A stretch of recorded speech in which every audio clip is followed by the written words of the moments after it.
came in now for $5,000 from $500.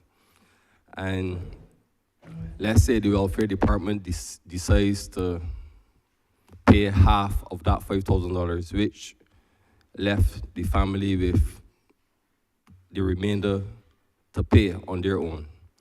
The problem that I have with that is if the family can't pay the $500 and the bill increased to $5,000, and the welfare department, obviously with its limited resources, decide that they will pay half of that bill, which is $2,500, what is that family supposed to do if it cannot pay the balance of the $2,500?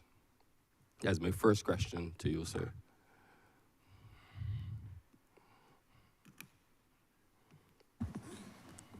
Thank you, Honourable Member, for the question.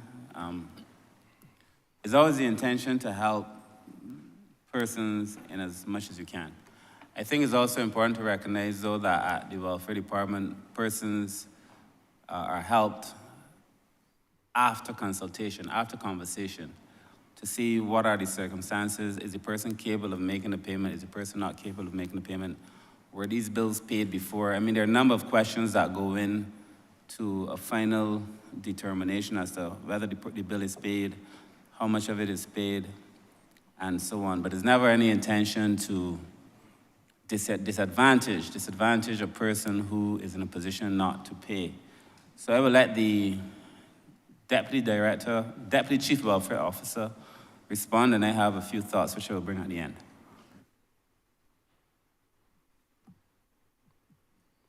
Good afternoon.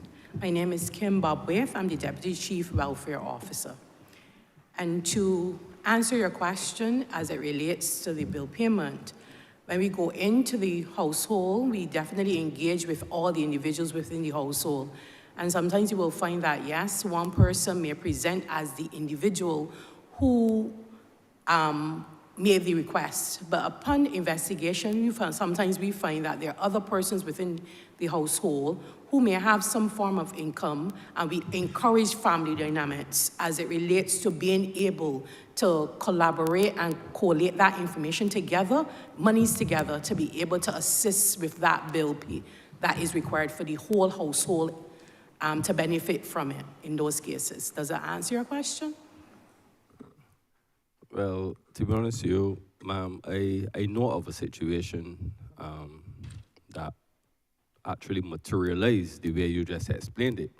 But unfortunately, when you have some family members that don't like to, I don't really want to say pull the weight, but that's the reality, right?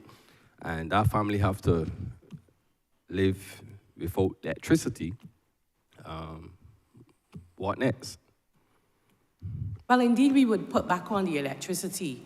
But again, because of the department's mandate being the resolution of individual and family problems, one of our mandates is to work with that family to get persons to understand why it is important once they are in the household to be able to share with each other, because all persons in the household needs to be able to work together. We know that it has been a problem, and we've seen it coming out of COVID where that has escalated. But the mandate of the department definitely will be with working with those families and to be able to share and to understand the benefits of working together in terms of for the household good. Okay. I remember, just to add some clarity too, I wouldn't want to give the impression that in every instance the bill is going to be paid. I think the truth is that the challenge that we're seeing in these social services with finite resources is that there's only so much you can do. You can't pay every bill all the time. I just want to be honest with Barbados. You can't pay all the bills all the time. And you know what's compounding this situation for us? Is that, and you hit the nail on the head, Honourable Member, you have situations where the collective income of a household not only exceeds the poverty line, but puts the persons sometimes where they are comfortably bordering sometimes on middle class, or close to. But the relationships in the household are such that you have 5 independent beings in one house. When the assessment is done of the house, it is done of the household income. So you might find a case where the household income is above that which you would generally be able to, on its own merit, get welfare support. But the dynamics within the household make it such that, the one person ends up carrying the weight. The cases that we're most familiar with, all of us in this room, I'm sure all of us, would be oftentimes a mother who has gotten older. She's the matriarch of the house. She traditionally has been the person paying the bills. Then oftentimes the children come up, get their own jobs. They don't pay any attention to the mother. Their money is for whatever they want to spend their money on. The poor lady, her money is still to carry the household, the children, and then their children, so that the burden is unfairly placed on a mother. Now, you don't want a situation where obviously you disadvantage that mother, but that household requires conversation. And that is why I think the Department of Family Services is going to be very, very important, because you have to look at the overall family dynamics. That is unsustainable. That is the truth. It is unsustainable to suggest that we will always be able to pay those bills. It is also unfair to think that the government should have to, when the collective income of the household is such that it should be able, if persons, a PM likes to say, apply the heart to wisdom, if you look at the entire house, your budget is enough. But you have, in cases, I'm sure, again, all of us in here know, you go to a house sometimes, there are 3 fridges. Everybody got a fridge in their room. One person can't access the other person's fridge. They got their own televisions. This body can't touch the person's TV. You understand? So these things serve to complicate and compound the situation. Now, you don't want the mother to go, the household to go without electricity, because the children who are the young ones in the house don't deserve it, and the mother who's probably trying her best don't deserve it, but there's an in-between sometimes. I mean, I'm just being real, huh? There's an in-between sometimes that makes you wonder, like, what are you doing? And that is why all the officers behind me will tell you about mindset and breaking mindset.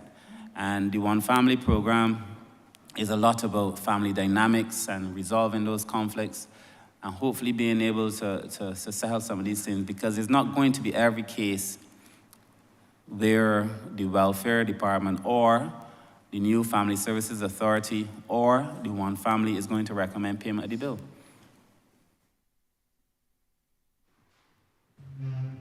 Thank you.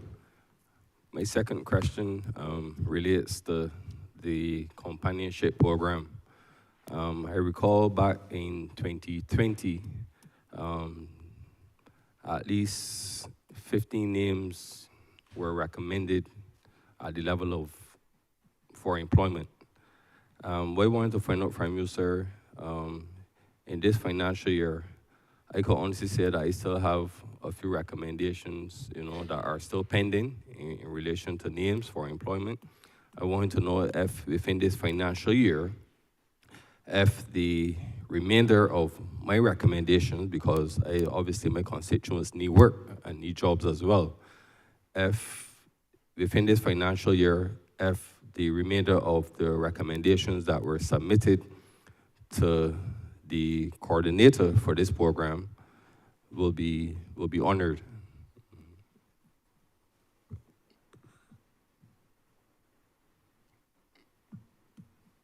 Right, so I was seeking some clarity. I know that the original position was that everybody should have, that every constituency had about 15. You don't have 15? Huh? No, sir, you don't. And this has been so from the beginning? Yes, sir. Okay. All right, well, allow me to speak to, this is something that can be resolved offline. Allow me to speak to the staff on this one and to see what is possible. It was also too, though, that the persons had to have, the community had to also be producing older persons who wanted the service. So the elder companions normally brought older persons who wanted somebody to care for them. So if that is the case, if there are older people in the community who've come forward and need the help, and you've recommended persons within your numbers, then it should be a no-brainer, really. So just allow me to check on it for you. As a matter of fact, allow me to check the numbers, period, for everybody. I appreciate it, sir. Thank you.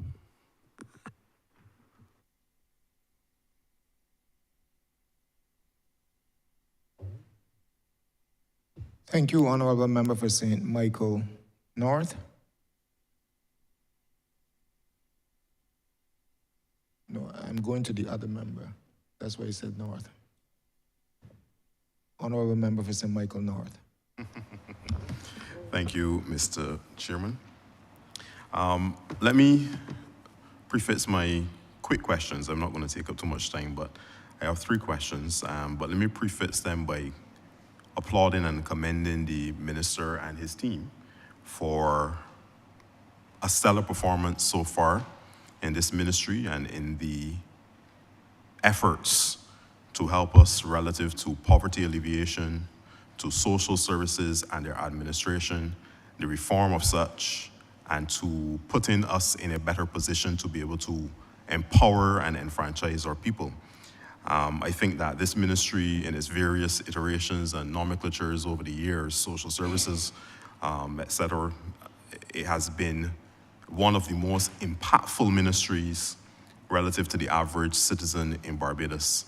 And I think that the minister and his team need to be commended and applauded for the work that they have been doing to sustain, even through the major economic shocks and world shocks and global shocks that we have experienced, even if environmental shocks that we've experienced. This ministry has been able to hold the Barbadian society together and stable.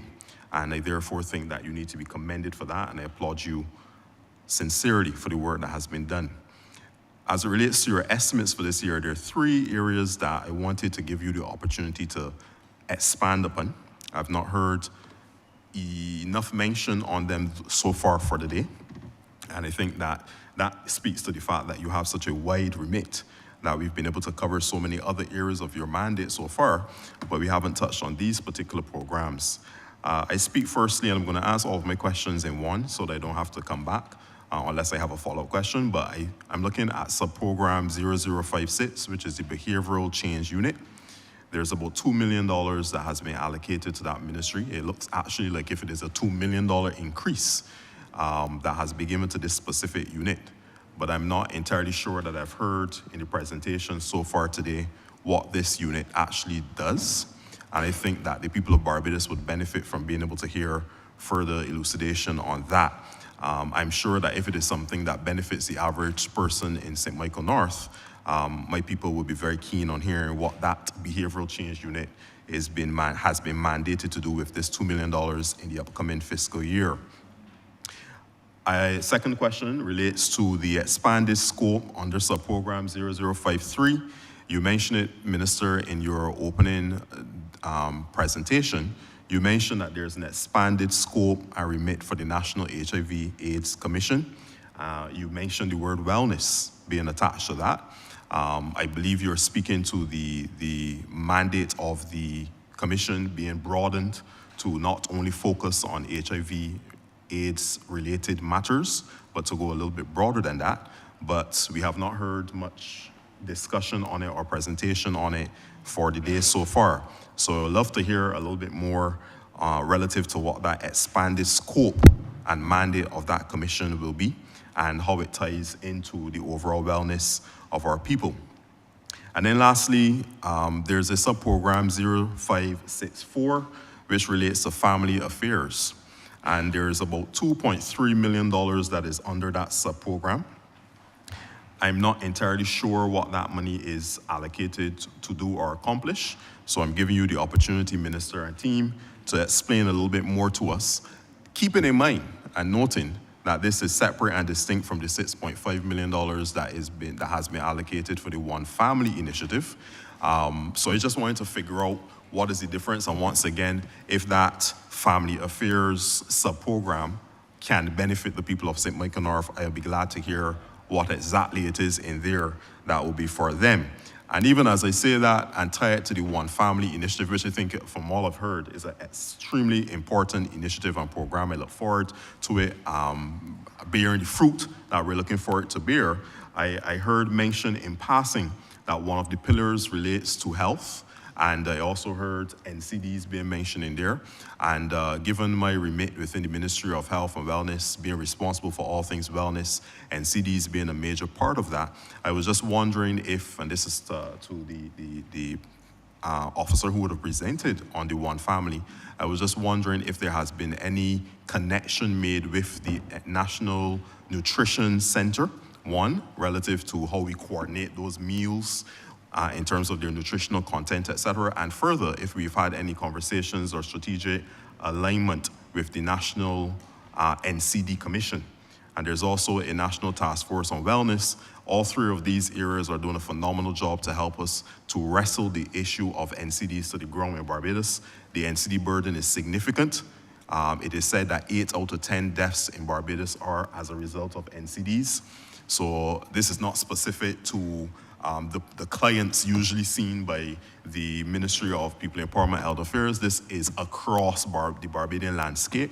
It is a massive problem and it needs to be tackled and addressed. So therefore, I want us to, and I encourage a whole of government approach to how we deal with these things. Hence why I'm asking if there's been any strategic alignment and conversations and inclusion of the NCD Commission, the National Task Force on Wellness, and of course, the National Nutritional Center with reference to the plans and the pillars under the One Family. So those are my 3 questions, Minister, and I look forward to the explanations and the answers. Thank you.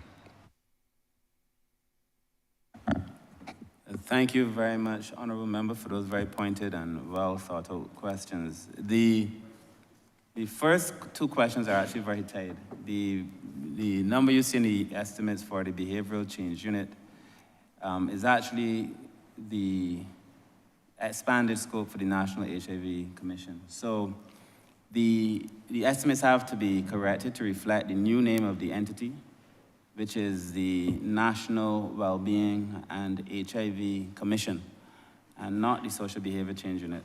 But the 2 questions are tight, so I think the director of the new National Wellbeing and HIV Commission will be best positioned to answer this question, so I would invite her to respond to the first 2 questions, which are invariably tight. Good afternoon. Lynn Armstrong, Director, Acting National HIV/AIDS Commission. As it stands, the National HIV/AIDS Commission has had significant successes as the coordinator of the multi-sectoral HIV program. However, in our discussions last year, for last year's estimates, we were given a mandate to do what we consider re-engineering, reorienting, and reimagining the department as it is. Based on an entire year of discussions, we would have met with the Ministry of Health just recently. You were in that meeting, sir. We would have been going back and forth with names. So the behavior change unit was just widely, broadly put out there. That is not what the final name is, and we were advised by Minister Humphrey that the name shall be the National Wellbeing and HIV Commission. Sorry, we see it as HIV has had and has worked and continues to work through many cross-cutting themes, and they include gender, poverty, persons living with disabilities. So it touches all.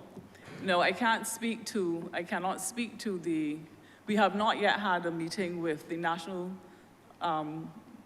Commission, NCD Commission, neither the Task Force on Wellness, because as I said, this is all in the embryonic stage. But we will now have to have a series of planning meetings. We know what we would like to see our programming be, but as I said, we have literally just been given our official new name. However, we do have plans for the year. I'm going to ask my colleague, Nicole Drakes, to share some of the activities that you're inquiring about. Good afternoon. Nicole Drakes, Deputy Director, Acting National HIV/AIDS Commission. So some of the activities that we intend to do, we intend to continue our supplemental social support program.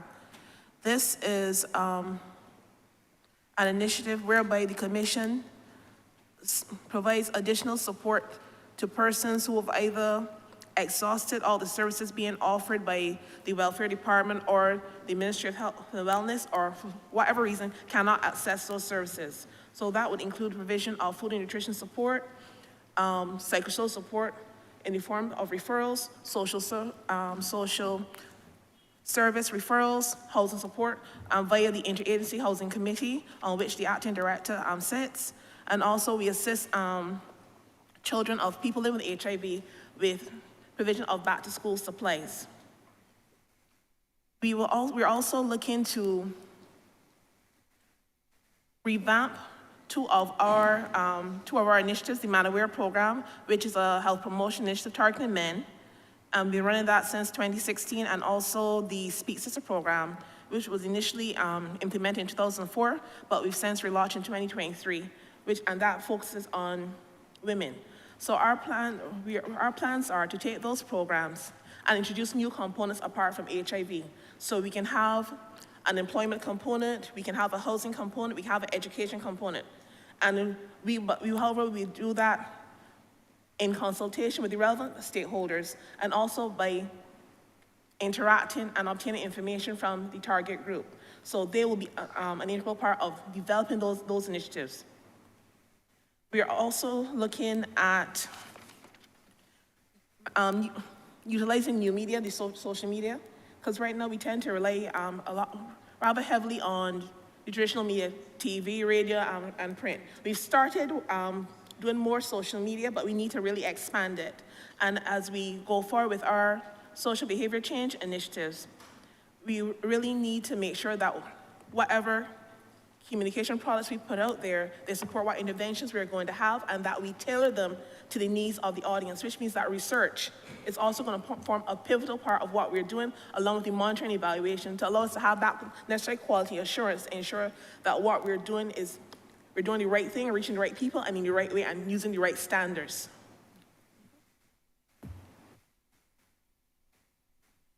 I think I'll also ask Mr. Wiltshire to speak as well to the matter. Good afternoon, Jacqueline Wiltshire, and I work with the Elder Affairs Program, which is headed by the Honourable Member for St. Thomas, Cynthia Ford. By the year 2050 is projected, if we go on the trajectory that we are on now, about a quarter of the population of Barbados will be 65 or over.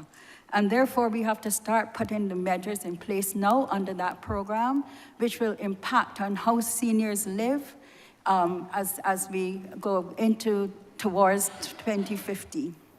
So we looked at the National Policy on Aging for Barbados, Healthy and Active Aging for All, and this policy was, in fact, approved, finalized and approved by Cabinet, and we have already begun its implementation. Also under that program, we have established the Aging Policy Implementation Committee, and this will be a steering committee of the primary stakeholders, strategic stakeholders, to help with the implementation and steer the implementation of that policy. And part of the policy recommended the elaboration of new legislation, omnibus legislation on the rights of older persons. And already we are working on the draft and instructions towards the elaboration of that legislation, which will cover all the basis issues relating to aging and the rights of older persons. It's a rights-based piece of legislation, and it hopes to, in fact, preserve the dignity and quality of life of older persons in Barbados. We also, under that program, recognize super centenarians. Well, the centenarians will be visited by the president, and there'll be fanfare. But thereafter, and we know they're becoming more and more super centenarians, so thereafter we recognize those persons who go from 101 to the latest one that we want was 107, and unfortunately he passed away this week. Also, we also negotiate with the rural and urban commissions, because shelter is a very, a very critical issue in relating to the growing number of elderly people. And therefore, we look to see what could be done to make their lives better, whether there be building of ramps, whether there be alterations of homes, building and repairs. There's also a Granddaddy Intergenerational Mentorship Project. We were told, I heard earlier today about how important it is for the intergeneration interaction. And this Granddaddy project looking at older males, senior males, interacting particularly with boys.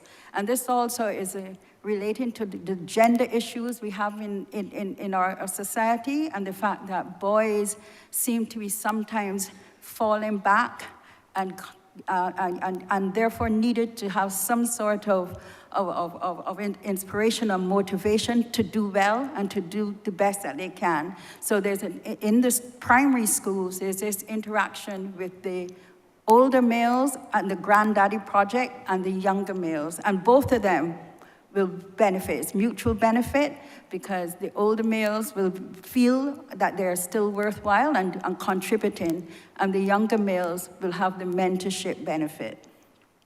So the special advisor spoke to the elder focus training, and that is a bespoke program through the SJPI, as well as a more advanced course through the Barbados Community College. They also do a lot of seminars in the society, in the communities, where you go and you let people give you their concerns, talk about the issues relating to looking after elderly people, issues around aging, and it also offers us the opportunity to gain the information that we need to build programming in the communities. There's research that has also been done under that same program, and our latest research, we know that we have the elder care program, which is going very well, but it also may need to be supplemented as time goes on, and we have more and more older persons. So we're looking at how can we use artificial intelligence, not to replace human contact, but just to supplement what is available to assist with reducing isolation and loneliness, which is is an area that is critical among the elderly as they grow older. And we are chronicling our nation builders, as well as under this program also falls the National Senior Games, as you know, which is part of the Healthy and Active Aging. And we, of course, and if you know Ms. Ford, there's persistent advocacy on every single platform she could find or create for the rights of older persons. So these are coming out next year. We look to continue these programs, and especially also we have a hotline for the elders. So we want to even expand that program so that to take in as well weekends, because right now we do it in the week. So we're going to expand that elder hotline, because when those calls come in, we are then referred to the appropriate authority for whatever assistance that could be given to those persons who are in need, those elder persons who are in need. So these are just a few of the things that we are doing under that particular program that you spoke about. Thank you. If I can just, as a follow-up, before you answer the third question, just to say to the two directors from the HIV/AIDS Commission that I applaud you for the efforts being made so far to reform your specific unit. It is important, given the relevance of the changes that are taking place demographically across our society. I heard, and I'm sure that the minister will ensure that there is no duplication of effort, because I did hear that there will be some housing efforts and employment opportunities and different things like that would also be offered under that initiative. And I also know that the One Family has, as a part of its mandate, that same responsibility for housing and employment and different things like that. So I'm sure that the minister is quite in tune with that and will ensure that there is a cross-fertilization and not necessarily a cannibalization of effort across the ministry. So I therefore want to just say to Director Lynn, the director, sorry. I want to say to the director that we look forward at the Ministry of Health and Wellness to having those strategic conversations with you relative to the changing of your mandate and scope to include a more focus on healthcare. And the NCD Commission, I can speak on their behalf, and the Task Force of Wellness, they too will be in tow with us to ensure that we can intergovernmentally fix and address this issue. Minister, the third question related to the Family Affairs Head subprogram, 0564, and how it ties into the One Family, which is 0464. I'll ask the PS to address this question. Thank you, Mr. Chairman. The subprogram 0564, Elder and Family Affairs, makes provision for a number of items related to the family. You would notice that the provision for this year, as you said, is $2,286,975, which is an increase of $813,775 from this current year's provision of $1,473,200. And one of the reasons for that substantial increase in this subprogram is simply because of the fact that the provision for the cost of the amalgamation exercise is provided for in this particular subprogram, including the outfitting of the satellite offices that I spoke earlier of, as well as some short-term specialized consultancies to ensure that the various facets of the amalgamation are addressed successfully. This program also makes provision for, as my colleague Dr. Wiltshire earlier said, the National Senior Games. It makes provision for the rollout of the National Strategic Plan. You may recall that we spoke earlier of the National Policy on Aging. That policy was accompanied by a detailed strategic plan, so we have made provision for the implementation of that plan in this particular subprogram. This subprogram also addresses a number of items related to child protection. As we are aware, there is currently before Parliament the child protection legislation. That legislation is going to entail a lot of public education, so we have made provision in this subprogram for that public education exercise, which we expect will be undertaken early in the new year. This subprogram also makes provision for the presentation of Barbados record to the United Nations Committee on the Rights of the Child. We do believe that probably in 2025 you'll be asked to provide what is called simplified reporting to that committee. So we would wish to ensure that we bring the requisite services on board to prepare that very comprehensive and detailed report.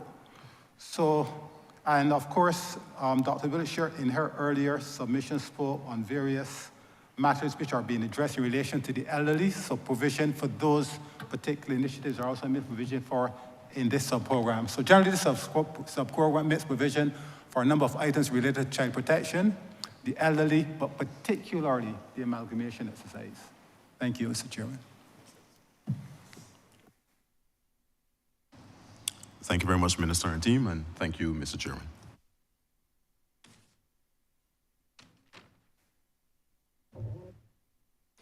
Thank you, Honourable Member. Honourable Member for Christchurch West Central.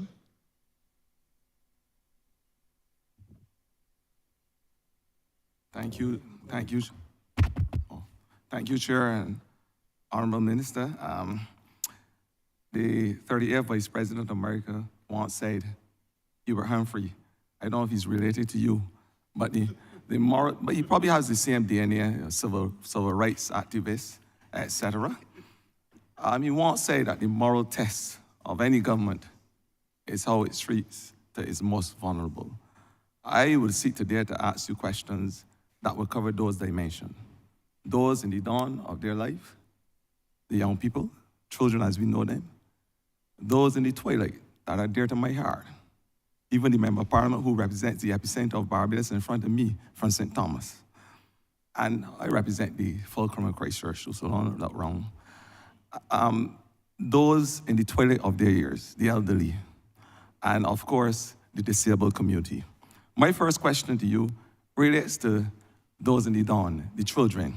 I know you would have spoken earlier at length about the child protection legislation. And we know there's a sister legislation that is coming from the minister responsible for home affairs, child justice. I want to know from you, Minister, the challenges in Barbados, because sometimes when we hear about child protection, we often ask the question, why did it come to this? Why would a government have to legislate to bring Barbadians to the Christian understanding that we need to take care of those in the dawn of their lives, those children? That's supposed to be a basic understanding, a human instinct. And I want to know the challenges that you would have encountered as minister and your ministry as it relates, whether they're physical, mental, social, if there are challenges with education, housing. I know climate change is a challenge that affects all dimensions. I want to know to you, Minister, how did we get here and what this legislation will do to ensure that we are able to protect those young people so that they could become the future of this country. So, Minister, it's over to you, sir. Thank you very much for the question, Honourable Member. I will speak very briefly and ask the Director of the Child Care Board to speak. Honourable Member, this, like you imagine, like everyone in this chamber, this is a situation that I think pricks at the collective conscience of all of us and really of the nation. Nobody likes to think of a child being hurt or of a child being abused or any of those things. The unfortunate reality is that when we brought the Child Protection Bill to address the legislation that in some cases was 120 years old, 120 years old. Some of the legislation in Barbados for protecting children, there were some persons concerned, in some cases, about things that were well within the bill, in terms of the language and so on, and like a government that listens, we went back. We took the bill to select committee and we've made some changes at select committee. I believe the bill should be back on the floor of Parliament in its amended form very soon. But there were also some things that came out that were not in the bill. There were some things that, excited the public that had nothing whatsoever to do with the bill. And I think we also worked to try to educate the public about what the bill was dealing with and why it was necessary to bring a new bill. When I spoke, Honourable Member, I said, these are reports. In 2019 to 2020, there were 495 cases reported of abuse involving 611 children. In 2020 to 2021, there were 437 cases reported involving 544 children. In 2021 to 2022, 538 cases involving 667 children, and 22 to 23, 560 involving 672 children. Thus far, until the end of January, there are 451 cases involving 547 children. Now, these sound like numbers, but every single one of those numbers really and truly is a child. A child. And I do not think that any of us in this room should be able to sleep at night. That is not why we are here. Recognizing that some people are taking advantage in this country of children. These are reported cases, naturally, which means that all may not be true, but it also suggests that there are some cases that I know that are not here. And that as a government, we have to put ourselves in a position to protect children. I believe the coming child protection legislation is the best effort to protect children in this country. I believe that the issues that were raised, we've dealt with them, and I do hope if other issues are raised when it comes back, that we can do so in a manner that is respectful of the reality of the bill. But, Honourable Member, your question is a good one. We have to do a lot more in this country for children. That is why we've been working, as I said in my opening, with a lot of the NGOs who do a lot of this work. We've been working with the international agencies, of course. We've been working with the other ministries, education, the Ministry of Home Affairs, recognizing that everybody has to carry this burden for Barbados, you know.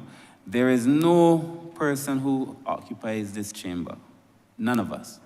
Not one of us who would be or should be satisfied that even one single child in this country is being abused.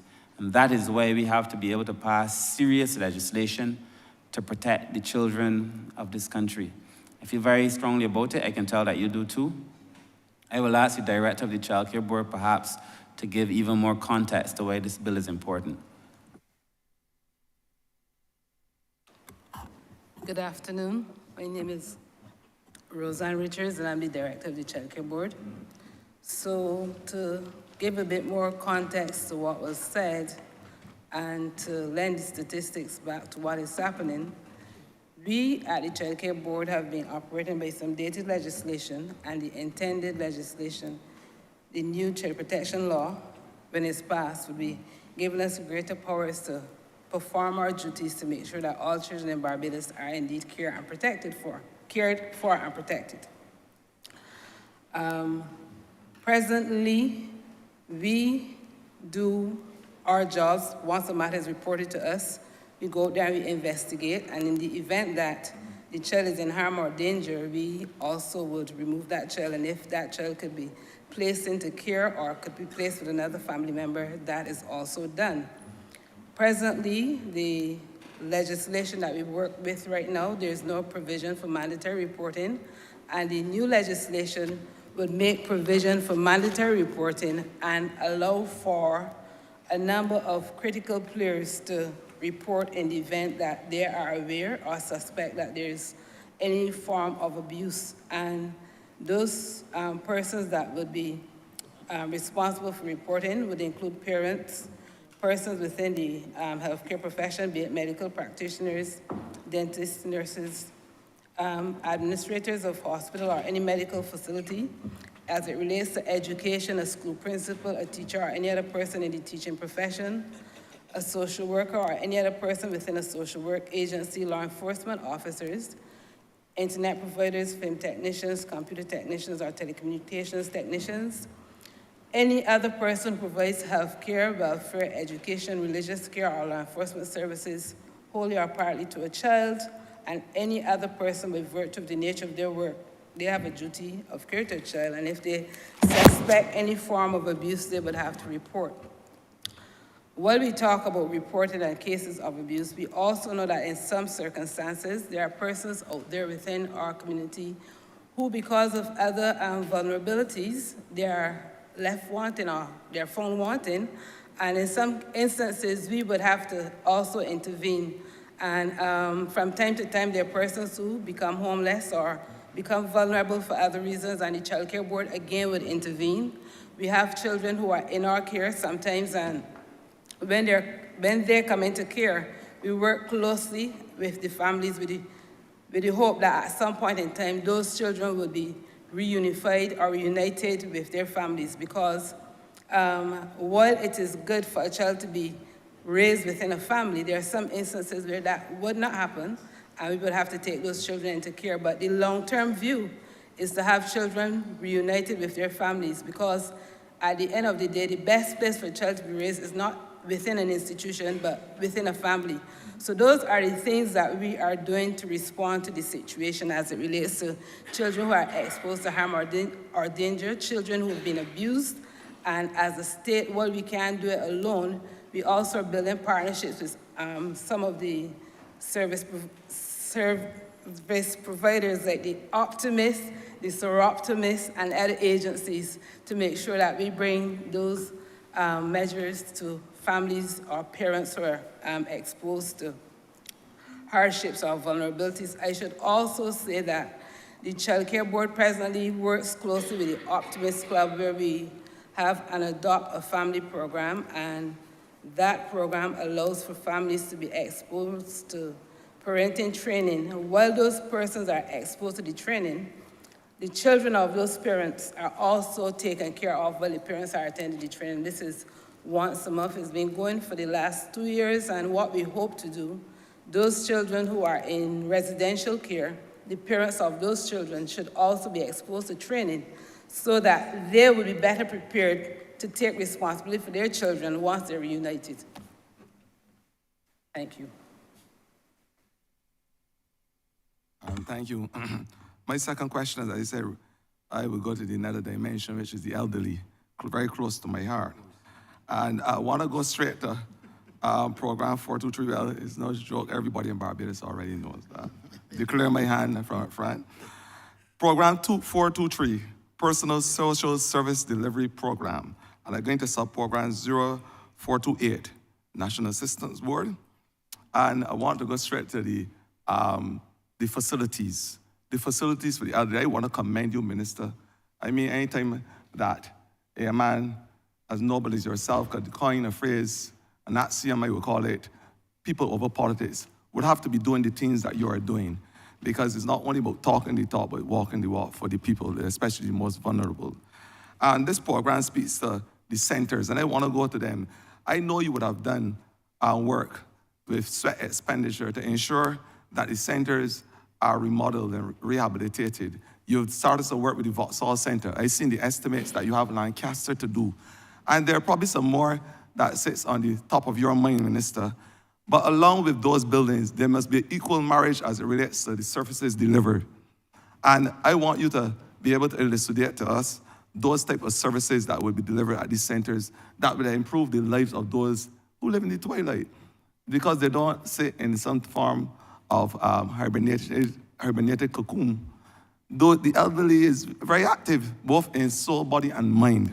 And I want to be able to elaborate for us the social programs that will be available at these centers. What type of rehabilitation programs? I know that the elderly, they are very much interested in artificial intelligence like everybody else. They can use the computer, they understand how to WhatsApp. So, Mr. Minister, sir, can you elucidate, please, on these programs that will be offered in these new buildings? Thank you. Thank you so much, Honourable Member. Your association and affection for older persons is well known. And I appreciate that you would choose to ask a question in relation to this particular topic. I will ask the Director of the National Assistance Board to respond to the question, and then I may share some thoughts at the end. So the long-term goal of the programs, whether it's in our residential facilities or in the community in general, really speaks to home and community-based care for older persons and aging in place, and shifting away from that model of institutions where you put persons into facilities. Our research has shown, and even from our client satisfaction survey where an independent researcher would have spoken to our beneficiaries, persons prefer to stay in their homes and in their familiar environments where there are already social connections. So if we speak to the, and as I would have said before, we're looking at a continuum of services, understanding that older persons have diverse needs, and all of them are not just dependents waiting for recipients of state services. So as we speak to the residential facilities, we have the Vauxhall Senior Citizens Village. But we have just reopened that village, and our intention really is to recognize that it is not about territory, that we cannot do alone, and therefore we have to work with our partners primarily, and we've been getting a lot of support from the Barbados Association of Retired Persons. So part of the activities, we've just reopened, as a part of the Vauxhall Senior Citizens Village, a new recreational facility, the first one that we will have in a space that is owned by the National Assistance Board or in other communities in Barbados, said before. And that we're inviting the community to come in and to use that space and to be integrated. Already we have had through our relationship with BARP, they will be using that dedicated space to do activities for their members, as well as also to include some members from the community. As we move out of that, we look at the Georgetown Elderly Daycare Center, and we will be bringing, we have laid out, as I mentioned earlier, a whole set of training, and a part of that really will be activities for seniors, whether it's using assistive devices, whether it's using other skills, other professionals, and a great part of that will be our physiotherapists, who we already have 2 of them on board already, as well as bringing in other services where necessary. And I'm pleased to say that we have a philanthropic entity who will be assisting us and underwriting some of the costs for these programs. As we move wider in, and those are beneficiaries who are in our programs and our services, our facilities. As we move wider into the community, though, we have 21 recreational spaces, and that is where persons from the community, we are responsible for the operations and the operational costs. So we pay the staff. The older persons, they have input into determining what programs they want to do, and how we will get the resources to make that happen. So we're really looking to integrate social activity and social stimulation into all of our programs to keep persons as connected and as stimulated for as long as possible. But I reiterate that we'll be working very, very closely with our NGOs and all of our other partners who cater and provide services for older persons. Thank you so much, Director. Honourable Member, you would also be happy to hear that the government's plan is to, as I mentioned earlier, build a facility in every parish to be able to help the older persons. But the philosophy, as was articulated by the Director, is such that we do not want to build institutions where old people are sent, basically, you know, in the past, places where old people are sent today. These are going to be villages that we're hoping to run through our associations with BARP, Lisa Optimist, and other NGOs. It is fair to say that BARP has been doing excellent work in Barbados. I like the work BARP has done both in relation to being an advocate for older persons and an activist in keeping the government on its toes, but also the work it has been doing generally just to advance persons' rights as they get older, including the insurance that they offer, including the BARP card that allows people discounts and so on. But the villages that we intend to build are not supposed to be, they're not meant to be institutions where you go in and you have a whole lot of staff, and it is meant to foster and generate independent living to the extent that you can. It is also meant to have relationships with the communities to ensure that the community plays a part in helping us deal with the aging phenomena in Barbados. We also are conscious, obviously, that the traditional mechanisms of care that once characterized Barbadian society in relation to persons, you know, taking care of the older, we know that has changed, and that the role of the state has to change in relation to that.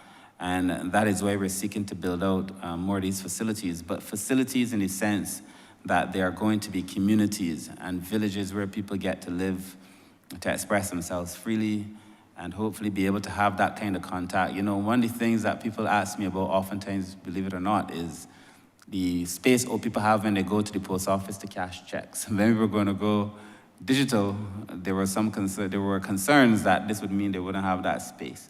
But as a society, I think we have to create further spaces. We have to create more spaces, further opportunity for persons to have, you know, dialogue with one another, to relate. That is why the AI program is going to be important.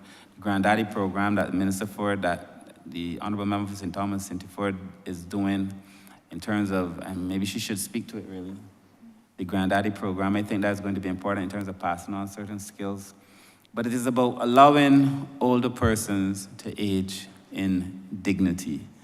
And then the last point I would make on this older person minister is that the idea of a silver economy must make sense. I do not understand how it is so clear to me that the average Barbadian now is nearing 50.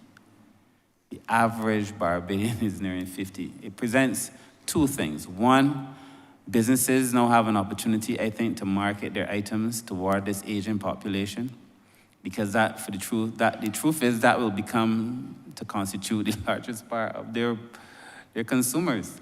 And secondly, it also has to be that we have to create spaces for older persons to be able to be productive. There is a dilemma whenever I speak, when I say you gotta make space for old people to work. I see it on social media, the young people respond and say, you know, you're taking away the young people's jobs and so on and so forth. Both parties have to be able to live.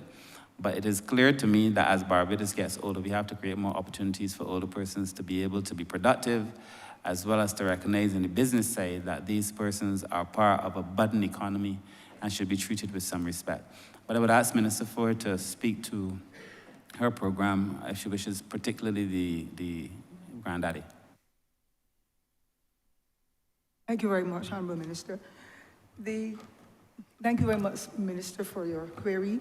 The Granddaddy project has been birthed from the vision of Dr. Wiltshire and myself, because we recognize that we have so many boys in our society who are living in households with generally mothers only, brothers and sisters, and they need that male element to be able to help to strengthen them with their personalities and to be meaningful citizens and so on. We know the lifestyle of what happens in Barbados, and we're not blaming anybody in that respect, not me, but sometimes a female has a partner and gets 2 children, and then they disagree. And that male partner goes, lives elsewhere, another partner comes, other children are there. And what we have recognized in our investigations is that those children from the next partner before, are then shunted in a corner. And men say to them, maybe don't get that boy no money food to eat. He might have father put the money in the court. And then these are the same boys that we see on the street. There's nobody to mentor them as a male. There are no connections with what used to happen in our communities, particularly at our schools, where we always had the scouts for boys. We also all had community activities going on in the villages where big men would see boys coming out of the corner and say, go for and hear this man talk. We're not seeing anything of that nature anymore. Our boys are just doing all kinds of strange things because they need that mentorship. We also have very few male teachers in our primary schools. Boys need the mentorship. So the Granddaddy Project, in the vision of Dr. Wiltshire and myself, was to help to engage men who are retired to work with these young boys, whether they be 15 or 7 or 4, whatever the age, in a pilot program.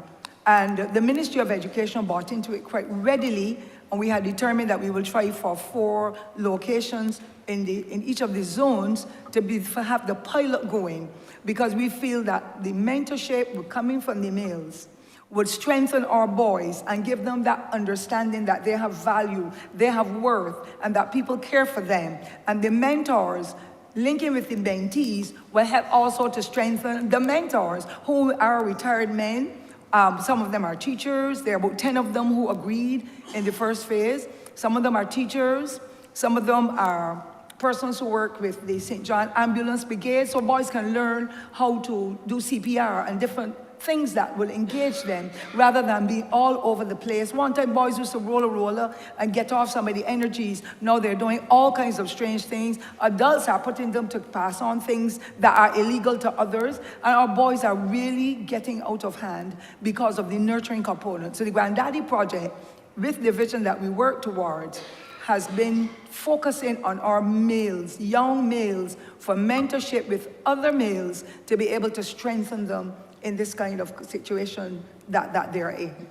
The minister had asked about the seniors as well, and we have been trying to pull together some programs.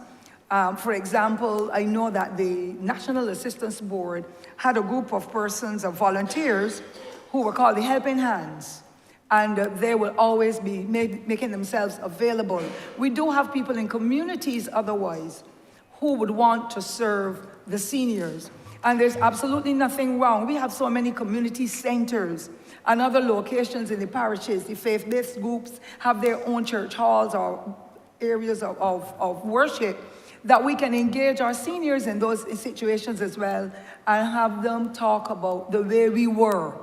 As a matter of fact, I pulled forward a little project that I want to be able to discuss with Dr. Wiltshire and the team and have it sent forward to the Honourable Minister and his team for these seniors when they come together to talk about the implements that they use, the tarts that they drank their tea from, and how people in the neighborhood built them. They used to take the tarts and the Tin Smith, whoever it was, would work on it. Some of them never had a new pair of shoes beside the first pair they had. It was a shoemaker. Talk to them about that, plaiting baskets, getting the penguin or the cane lily, we call it, to give them those experiences and have items on display that the children can touch, an enamel cup, an enamel plate, and things of that nature, a comor.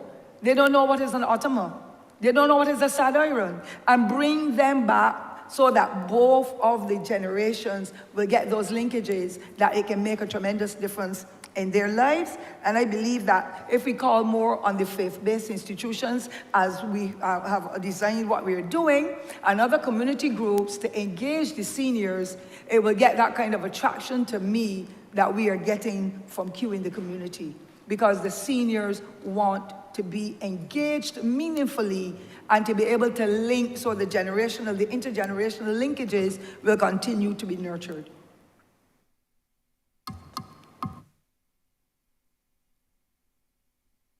That's it all. And lastly, Minister, staying on the same program, 423, sub-program 0440, Barbados Council for the Disabled, of course, and sub-program 0435, National Disability Unit. As I said, the most vulnerable in society, the disabled community. I want you, Minister, because you would have spoken extensively about your work to help those with disabilities. And you would have spoken about programs. I want you to expound on these programs that will seek to integrate those persons into mainstream society so that we will have a tangible stake in Barbados. And I would not be true to myself if I didn't expand my vocal cords to say today that I was asked on behalf of a constituent to bring a concern to this chamber and to you, Minister, a concern from those who suffer, who we call the blind community. We are transitioning to fossil fuel. We have said, as part of our sustainable development goals, that by the year 2030, as much as possible, we will have a transition to electric vehicles. Now, those persons who are blind, they depend extensively on the ability to hear and to hear vehicles on the road so that we can traverse safely. It is a concern, Minister, that has been raised on more than one occasion by persons in my community. I have a number of blind persons in my community who are saying that since we have transitioned, we have started these electric vehicles and hybrid vehicles, they are no longer hearing vehicles passing, and it is more dangerous for them to be able to move around this country. I know this will probably require you to have in-depth conversation with the minister responsible for transport and work. But the question that they're asking through me is if you are able to put some type of device on these very silent vehicles so that they'll be able to hear, of course, and ensure that their safety is maintained while traversing these areas. Over to you, Minister. Thank you, Honourable Member. I think I will ask the Most Honourable Carrie-Ann Eiffel to speak because the funds for the Council for the Disabled that you asked about would fall under the council that she basically manages or runs. I think she's president. And I also know that the second question in relation to persons who are blind or visually impaired needing to hear vehicles was also one of the conversations that we had with the committee when the committee met with the Transport Board. And as I said, the committee had several meetings. And so I will ask the Most Honourable Carrie-Ann Eiffel to speak, both in terms of her capacity, if she chooses, as President of the Council for the Disabled, but also the meetings that would have been had with persons with disabilities during the several meetings that they would have had with the community.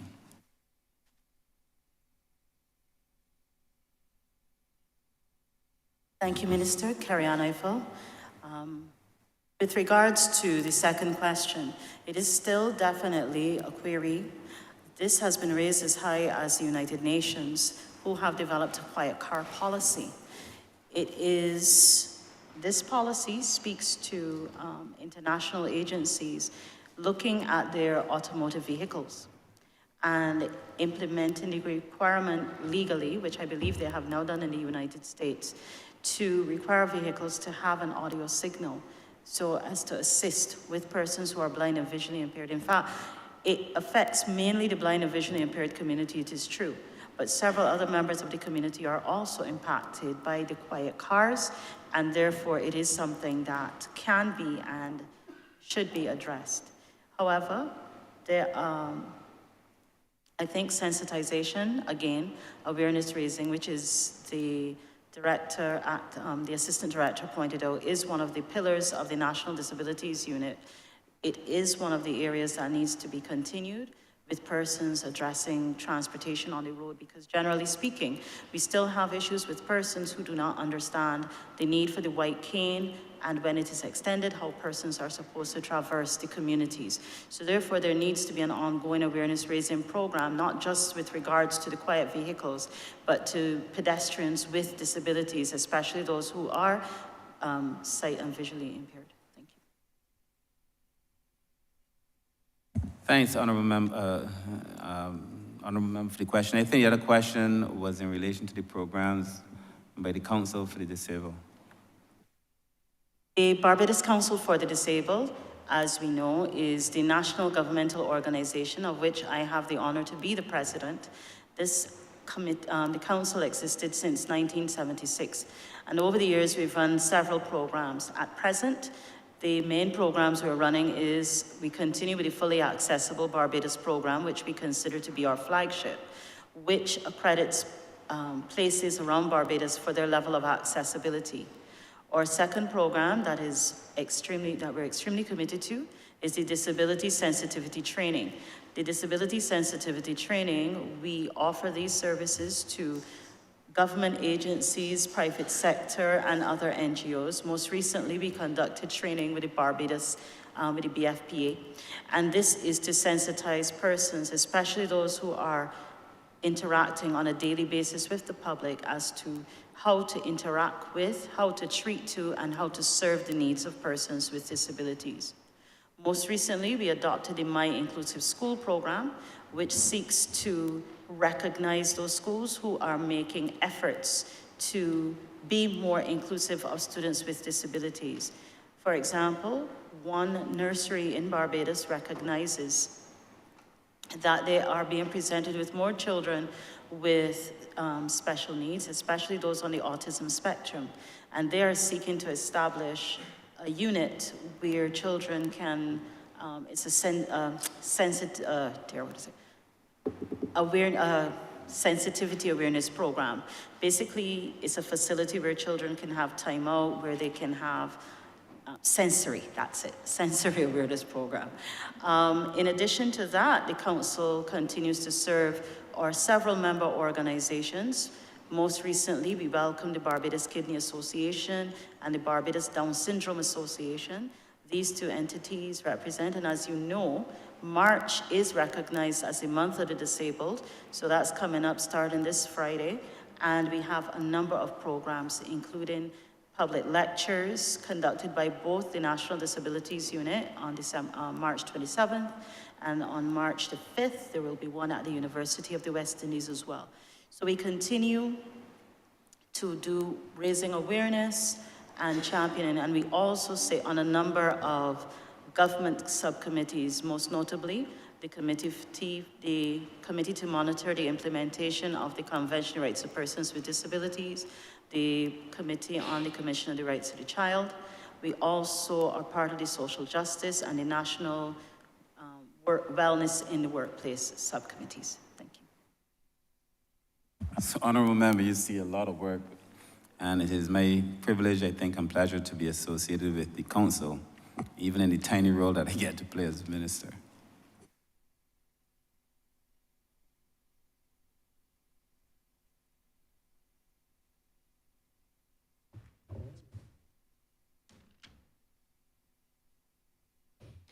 Honourable Member for St. James South.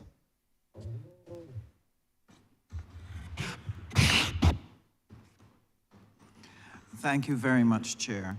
And I want to start by congratulating the Minister and the team, because a lot of work has certainly been going on within this ministry to really reach out to Barbadians and to attend to those who are most in need, and to try to meet the needs as best we can with the limited resources.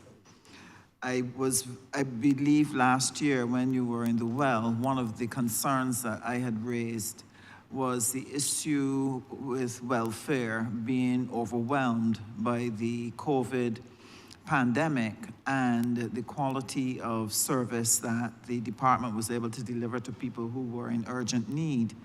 And therefore, I truly welcome the improvements in the organization in terms of the restructuring. I was very, very pleased to hear that. And I wanted to give an opportunity again to the PS to continue sharing on the restructuring program. I wasn't sure if you would finish completely what you wanted to say, but I was very, very keen on hearing that. And if at the same time you could speak to the issue of wellness for your staff, because welfare work, social welfare work, is emotionally draining and demanding. It is not easy. And if they are not refreshed and nourished, it is going to reflect itself in the quality of care that they provide to the public. And as part of your restructuring, I wanted to know about accountability for performance, as well as working with the NGOs and churches. A lot of churches have programs, as was mentioned by the Honourable Member for St. Thomas. I want to congratulate her on the excellent work that they're doing in their section. So I wanted to know about those things within your restructuring program. But let me congratulate you. What I'm hearing is good, and I sincerely welcome it. Thank you, Honourable Member, and I thank you for the opportunity to give some further information and provide further context to what I said earlier in relation to the restructuring. Let me speak first to the point you made in relation to mental wellness of the staff. We recognize that the work, particularly that the social workers do, can be emotionally draining. And you know, when we embarked last year on the consultations with the staff in relation to the amalgamation, because we recognize that you're essentially bringing 4 different cultures together to form one culture, and therefore we recognize that there had to be intensive consultations with staff within the context of change management. And over that period of time, we held a number of town hall meetings, which we also had the input. We engaged a change management specialist to help us in this process. And I can recall distinctly at one town hall meeting, staff town hall meeting, when an officer from one of the boards indicated that after they have spent a lot of emotional energy in looking after their clients during the course of the day, at the end of the day, who looked after us? And it was a very pertinent question that really had me thinking. And within that context, we recognize that we have to do a little more for the staff in terms of emotional wellness. And what we have done, we actually have a day for the staff where we bring all of the 1,200 staff members together from all the entities and have one very relaxing fun day. We embarked on this last year in May. We had over close to 1,000 members of staff, and they really enjoyed it. We're going to do that again this year in the month of May. As I said, we had some intensive stakeholder consultations with the staff. We are also going to be doing embarking on some other programs as well. We are going to be looking into the whole concept of flexible working hours for the staff, but that is something that when the new entity comes into being, they'll be looking to expand on that process. But if it could also speak in terms of the restructure, and I spoke earlier of the detailed organizational structure which the minister will be presenting to cabinet during the course on Thursday. And I spoke earlier in relation to that detailed organizational structure in terms of having those 4 directorates. But I want to also speak briefly on the new management information system which is being established for the new amalgamated entity, which, as I said earlier, is a central repository of information that allows systems to talk to each other so that when you use that, you'll be using that online system to make an application so that you would have all of the client notes there, so you would not have to be going to various locations to be able to evaluate that application. I spoke earlier in terms of change management. That is a process that we begun a number of months ago, and we are going to continue with that process even when the new entity is launched, because as I said earlier, it is a core issue of bringing 4 different cultures together to form one culture which would really enhance the service that we would be providing to the client. So the new entity will be launched within the next few months. That is a matter that the cabinet would have to determine in relation to that launch date. But certainly within the first half of this year, we are going to be seeing a new one-stop shop operation that would allow for the faster, more efficient, and more effective delivery of social service, because we recognize that the fundamental point is that, and I think there's one important point we have to make in relation to this amalgamation.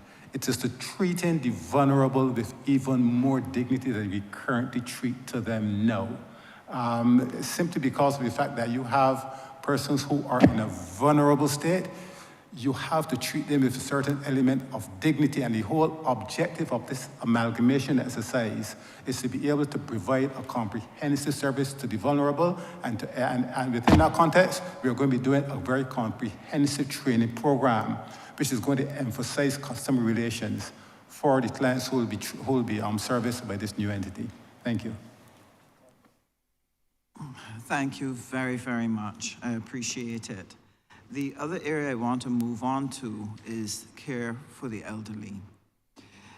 In my constituency, St. James South, I have 10,900 constituents. Of them, 6,297 are over the age of 50.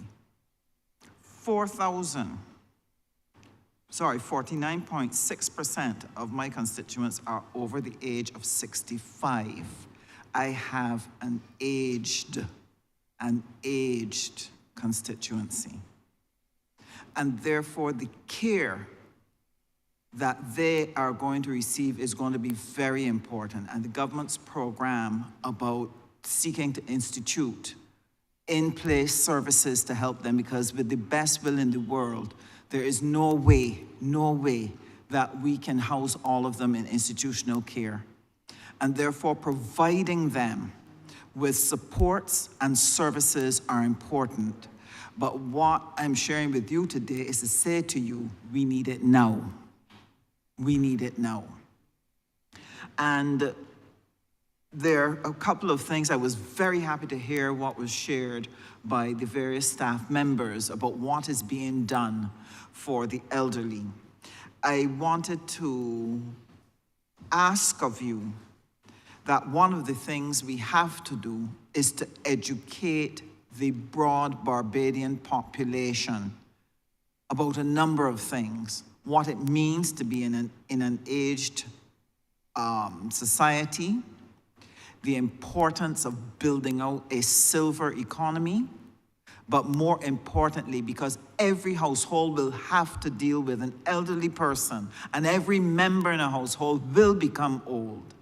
How can we provide some basic training, some basic orientation for households to understand how to relate to the elderly, because that dysfunction makes people want to put the elderly aside, and there is no planning to include and keep elderly people within a younger unit.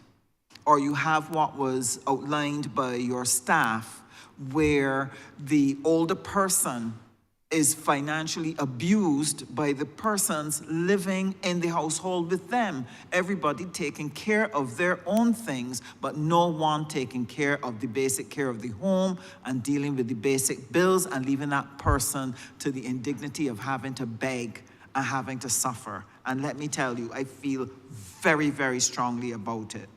So I want to encourage that we develop a program for educating people. And I also want to, I love the idea of the care of the elderly with the program. I keep getting it wrong. I exchanged the names of the program, but the one where we hired people from the constituency to go in, the companion care program, yes. And one of the challenges that I had in my constituency, despite being an age constituency, is that people were afraid of having strangers in their homes. So I want to know if you can put in place a program that, one, provides the necessary training to the persons who go into people's homes so that they are appropriate in the space and people can build trust with them. Two, can there be a situation where the person who is going to receive care can meet or engage a set of the people that will be assigned to them to see maybe which ones they connect to better? I don't know how feasible that is, but I think it will help to break down the barriers. And three, can you put in place a program on television where elderly people who are satisfied with the care could share so that other elderly people could see, well, others are doing it, because they desperately need someone in their homes, because this is a generation that had 2 and 3 children. This is not the generation that had 8 and 9 and 10. So there is nobody to respond to them quickly.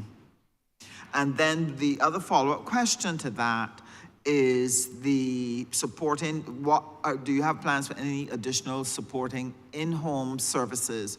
I know you may not have it in this budget, but you have it in thought to bring to bear, maybe in the next financial year. But thank you so much for the care that you're giving, but I need to hear some positive things on these matters because I have an aged constituency. Madam Honourable Member for St. James South, if your numbers are true, you have a super aged constituency. And the implications for a super aged constituency as opposed to an aged constituency is different. Super age means that it's even more immediate because 21% is over 65. I will ask the director to speak, and then I will ask the former minister to speak. I'm sure she's doing wonderful work. And if Ms. Wiltshire is also speaking, because I think she just did a communication plan in relation to some of the things that you raised.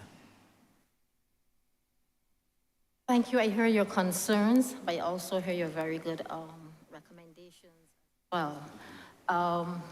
Education, education, education. I know that a lot of persons are calling for legislation, but yet we have to have the education not only for families, but education for older persons themselves, and the education cannot begin when persons get old. And we would have mentioned it a lot, and it's a reality, the whole issue of family dynamics. Culturally, our society has shifted, and we're not so much, in some cases, not caring for older persons. Unfortunately, Some families are relinquishing their roles as persons get older and thinking that this is the responsibility for the state's responsibility. So therefore, we have to unlearn a lot of behavior. And then in addition to that, to the education, you can give all the education you want, but you also have to give families support where there are. A lot of families are burdened. So for some people's reality, sometimes we have cases of elder abuse where somebody is not getting access to health care, but when you do an assessment, you have to strike a balance with the family. It's a choice between, do I go to work today? Do I miss a whole day's work? I miss a day's pay, or in some cases lose my job? Or do I stay and take an elderly relative for care? And that is some of the realities that families are dealing with. And I know sometimes we bash families, but I want to say that there are a lot of families out there doing a lot of good work, and a lot of the success that we see in National Assistance Board is where we have families who are willing but may not necessarily have the skills and the support, and then we work alongside of them. So to go on to other interventions, as it relates to community care, for sure we are looking at that. Apart from daycare, some persons can still function in the community. The relatives are at work during the day. They need supervision.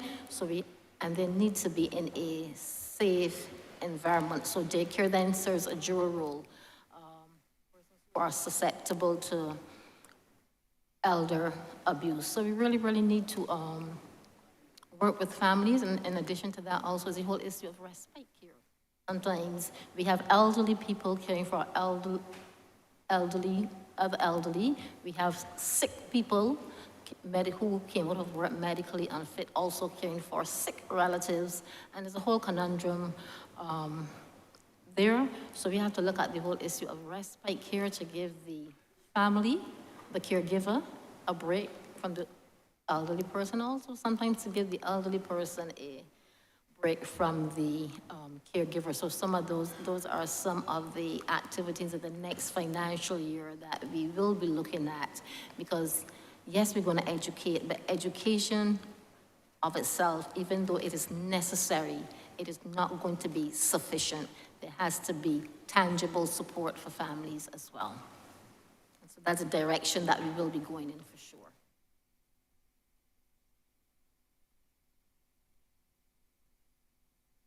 Sure.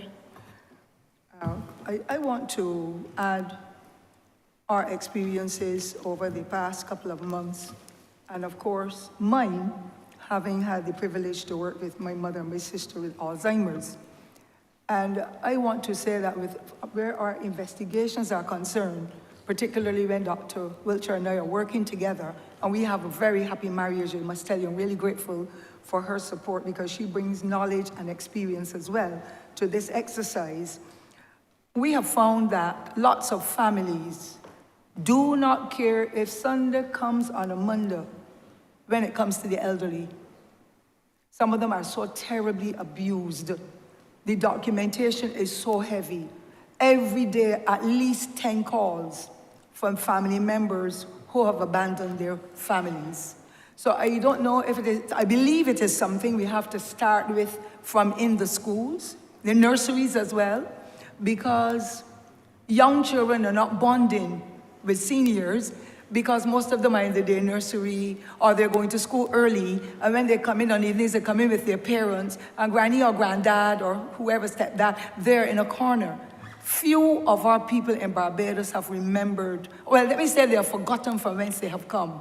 And it is very, very heart-wrenching experience to hear the stories and to see the letters and the phone calls that we get daily as to what is happening in families. Our family dynamics are broken.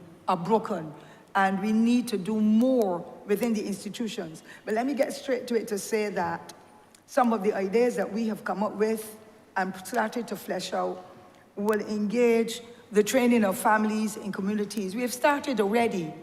I think we've done 3 so far across areas. And Families have come out and said, but we did not understand that. We did not know. Nobody ever told us. Because the family dynamics now are not the same as the family dynamics when I was a child more than whatever many scores of years ago. Everybody shared the same food. Everybody shared the same space. You didn't have an individual bedroom or bathroom or patio or anything. You just did everything together. And whenever there was work in the household, all hands to be on deck. Nowadays, we're preparing the lunch and putting it on the table for the children. We're not even accepting when they come in and they don't say good evening, granny, grandma, grandpa, whatever. So the whole culture of Barbados is changing. I think that is adding to it. I must confess that there are families that are trying really very hard, but when there's only one working person in the house, it's a female generally, and that female has to leave to go out, well, not the abandonment, but they're missing that relationship, that service. Some people leave the food in the flask with all best intentions, but then the flask is covered too tight.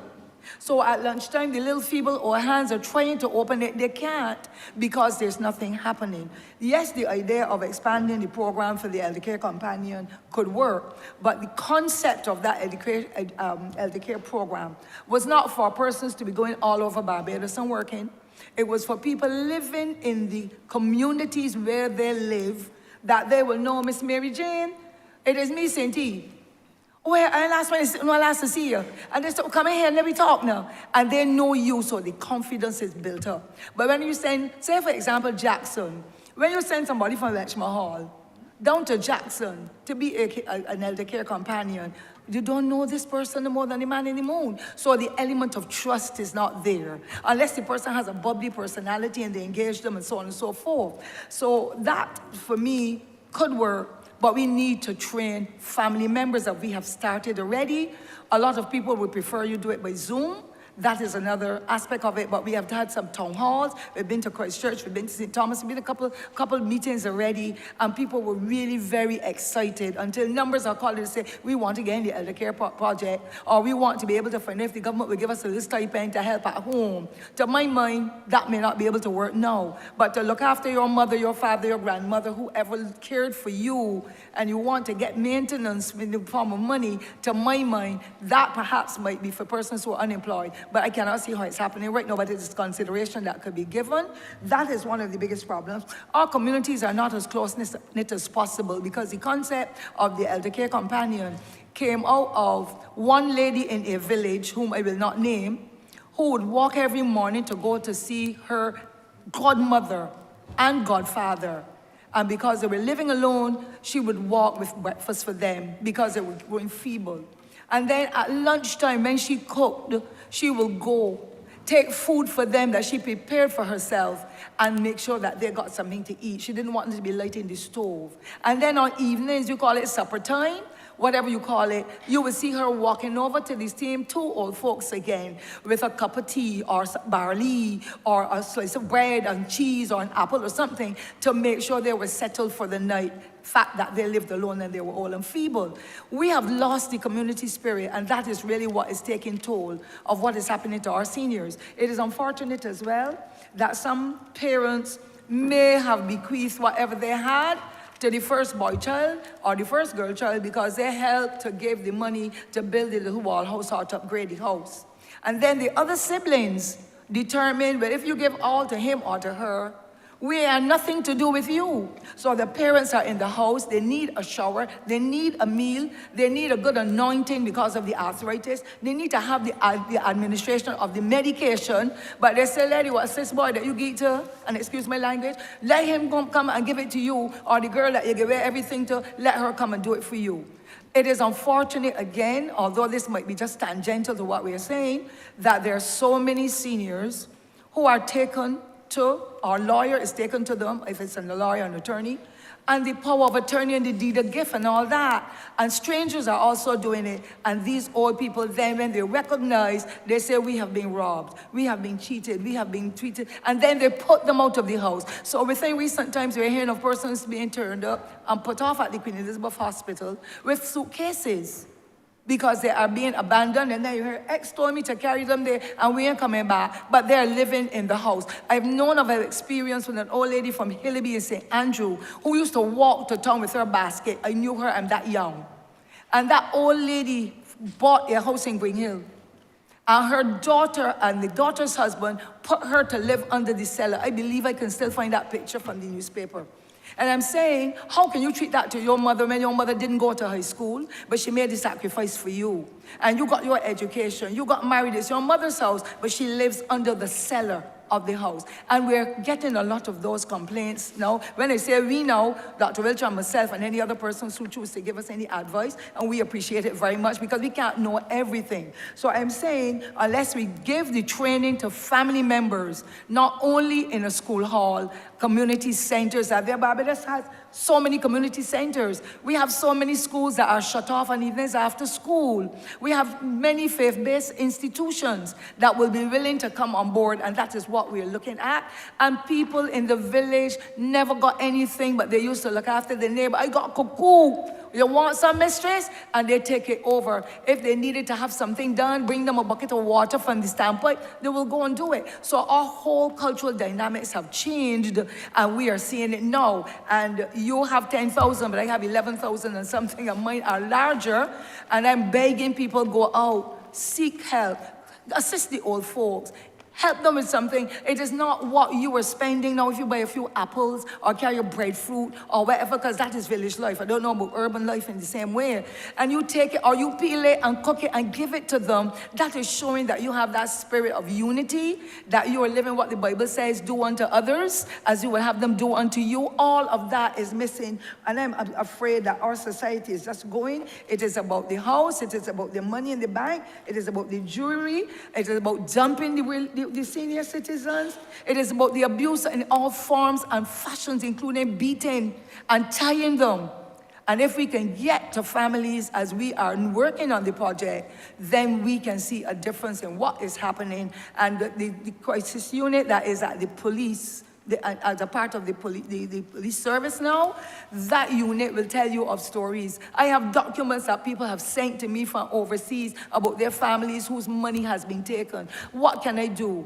Besides hold it, share it with the doctor, and let us see how best we can filter it through the system so that something can happen to save our older folk in this society who are the blood, sweat, and tears of our institutions and our communities, that they would have done that work in the cane field, in the bus, conducting the bus, driving the bus, working in the white people's houses. There's nothing wrong with that. Honourable but they member, you can just Thank wrap you, up. sir. Thank you, sir. Forgive me, sir, I'm in the elderly department too. I beg your pardon. I would have lost sight of the time. But I just want to conclude by saying, unless we work with families first, and give them the information and show them how to do what and get the compassion, we're not going to get anywhere. So that is the next step, what we want, to spread it across the entire Barbados in order for persons to come out and learn, and for strangers and friends and godchildren and so to come in and assist, because we never know when our time will come if we will fall into that category. Thank you, Mr. Chairman, sir. I apologize again. A politician talks and talks facts. Thank you. Honourable member. I'll pause there. Yeah. I'll pause there. Yeah. Okay, thank you. Honourable member for St. John. Thank you, Chair. 3 quick questions. The companionship program. It is impacting St. John in a really, really positive way. Speaking to Mr. Griffith, information is always readily available. My question to the minister and his team, are there any plans to expand this program? Because similar to the member for St. James South, I have a number of elderly persons that are coming on stream. So I need to know if there are any plans at all to expand the program. I think it's a companionship program. Honourable member, I wish I could say yes. I would love to expand it. The truth is, I think all of us, if we speak individually, we will all say we have older persons simply because we have an aging population. I don't think that this will escape any of us. We have an aging population in Barbados. We also have the additional burden, as Minister Ford said very articulately, that the truth is that the society is not taking care of the old people the way they used to. So with an aging population and the need for the state to respond, it lends itself naturally for us wanting to have more persons on the program. I would like to say we will have more persons. I think Mr. Griffith and myself and the director, we've spoken about the need to perhaps make some changes to the structure of the program. But I also feel there is a case for the communities to step up. I feel there is a case also where possible for families to step up. So that the state responds, yes, we don't shirk our responsibility, but that the communities and families must really step up at this point in time. But I also feel that Barbadians do not fully understand me or the director or Mr. Griffith or whoever, Ms. Ford, when we speak about what is coming. I feel like Barbadians are taking this for granted. In the year 2024, the average Barbadian is almost 45. In another 20 years on this trajectory, it's easily the average Barbadian could be 60 or 50 enough. That has tremendous consequences for our society. You combine that with the fact that Barbadians are not having children, and I'm not going to tell Barbadians that they have to have children, because people hear, I say this and people hear what they want, but I'm just saying that they're not. That's a fact. So you have an aging population, you're not having any children, you have a small shrinking workforce. You have then to find a way to drive a society on this ratio, this dependency ratio, which I won't get into now, but essentially what it means is that you do not have enough people who are working to take care of the people who are not working. It is going to be problematic for Barbados. And it is going to require a conversation, a mature, hopefully, conversation about what we need to do to be able to fix this. One will be putting in place more persons to support older persons, but there are other options I think Barbados is going to have to explore at another time. But to answer your question directly, Minister, I would love to say to you, yes, that we're going to increase the program, but I would be perhaps treading a little bit outside the crease.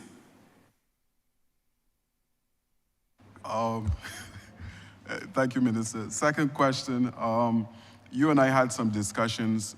In my constituency, I had a training program, care of the elderly, with a course loading for 20 persons.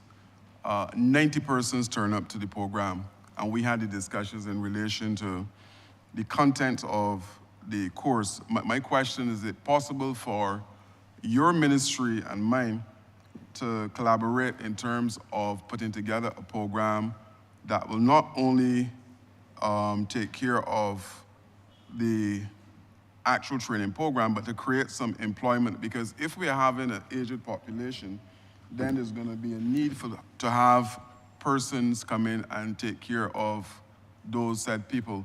So my question is it possible for us to collaborate where you can provide the information that will make that certificate worth a little more than it currently, the way it is currently carrying? So thank you. I'm very glad to hear that something is coming organically from the community and is not something that is being developed and then handed to the community. So certainly it is an area that we can collaborate on. Obviously there'll be other entities that will have to be involved as it relates to the training, and as the training can be accredited. So there'll be other entities that we will work with, and we sure can follow up and collaborate on it. Thank you, Honourable Minister. I want to commend you too, actually, because I know a number of persons who took your program, the elder care program, and I say to them to get involved in this space. So I think there are a number of persons now who would have gone through your program who are saying they want to work with the elderly. And before your program, they were not interested in working with the elderly. So I know that it has stimulated a number of persons to become active in this space. And this could only augur well, I think, for us being able to resolve what I know is coming. And so I will make every effort to work with you to make sure that your program is in a position to be strong enough to put persons into position when they've completed the program. Thank you. Chair, my third question is a mass from the north. Minister, what is the situation or what would cause an officer to cut the benefits for a mother with a child with disabilities? And in addition to that, what are the timelines for an officer to get back to a client after doing what you would call a social visit? Because it is creating some issues in my constituency in St. John as it relates to single mothers who are unemployed, and the benefits are being cut the benefits are being cut. And then I'm getting a situation where officers are doing visits, but they're never getting back to the clients in relation to what is the outcome of that visit. Thank you. Thank you, Honourable Member. I think that question is best answered by the Deputy Chief Welfare Officer. Thank you for the question. As it relates to welfare grant being cut, remember, when we start the service as it relates to offer it to the individuals, we would have looked at their circumstances. And over the time, when we review them again, we will again look at their circumstances.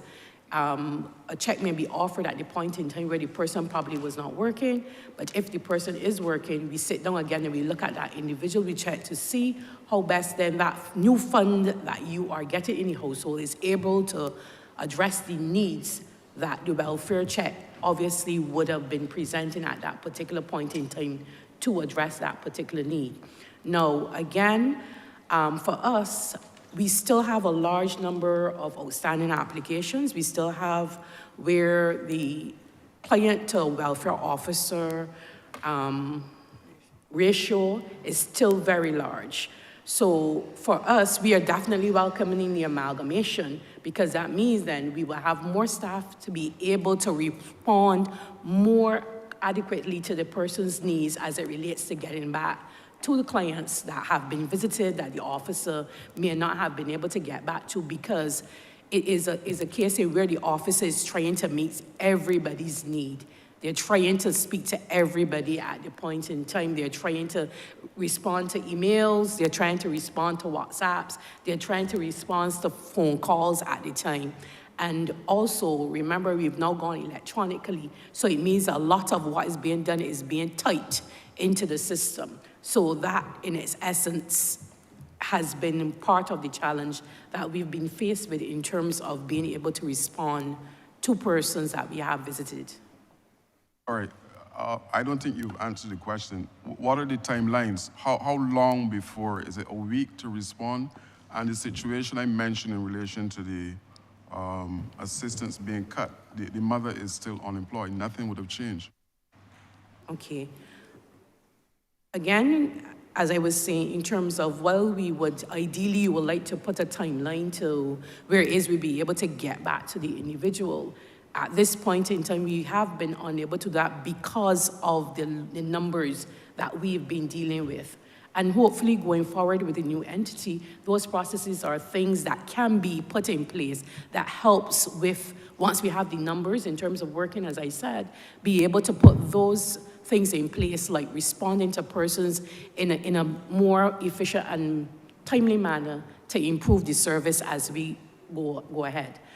As it relates to the client, I would say to the client, please reach out to the officer again. Unfortunately, let's sit again, let's deliberate and see what is happening as it relates to what is new happening in that household. Minister, I hear your concern though, and I think the point on timelines is something we have to address. I tell my staff, I remember when we meet, when I worked most of my life for the government. I could get a file, the file could stay on my desk as long as I had liked. There were hardly any consequences. And I left to go and work for the Canadians, and there were very strict timelines. You got a file, they have an idea how long it would take for this file to be actioned. And within specified times, you had to respond. I think we had Mr. Pollard, who's there, but also the PS would know we had conversations around in a new entity to associate in certain tasks with timelines. You know, responding to people by certain times and so on. I think the other thing that's going to be beneficial is that we're going digital. So it's going to be a lot quicker to be able to respond to persons with the new computer system, as well as the fact that we are locating a lot of our systems within the communities themselves. So I think those things are going to make a big difference in terms of our capacity to respond. But we have to give clients the satisfaction that we will respond in a proper time. We also documented in a process map each step. So we will be sharing that with the public very soon. You walk into a center, this is what you're asking, these are the steps. And so you would know along the way where your request or your concern is in the system, documented in a process map. And then to answer your first question, but answer it last, unfortunately, the one in relation to cutting persons, some with disabilities. There are some people who should never get cut from welfare. There are some people whose circumstances will never, ever, ever change and should never, ever be cut. The truth is that most of those persons are not cut, but on occasion. There are the odd occasion where a person is cut that should not be cut, and we have to put in place systems to ensure that it doesn't happen. I mean, it's simple. It is not the officer's fault, it is the system.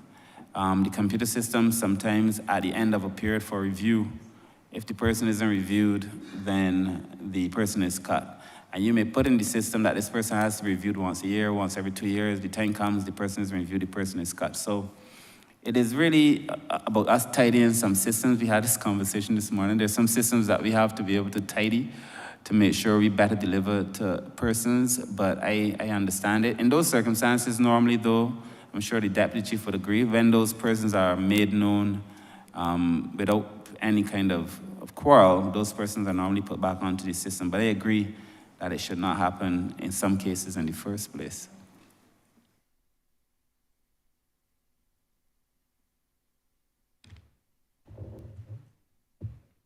Thank you, Honourable Member. Honourable Member for St. Michael East. Thank you, Mr. Chair. First of all, let me compliment the minister. Like the leader of the opposition, I know his heart. I know it's in the right place. And I know his heart and his brain work in harmony. I know we have heard a number of contributions here that are universal and they're very much repetitive. And some of the issues that we are talking about addressing are issues that I heard even long before this present administration was in office. And these are problems that the ministry in general, especially the welfare department, they've been wrestling with these problems for a considerable time. In some cases,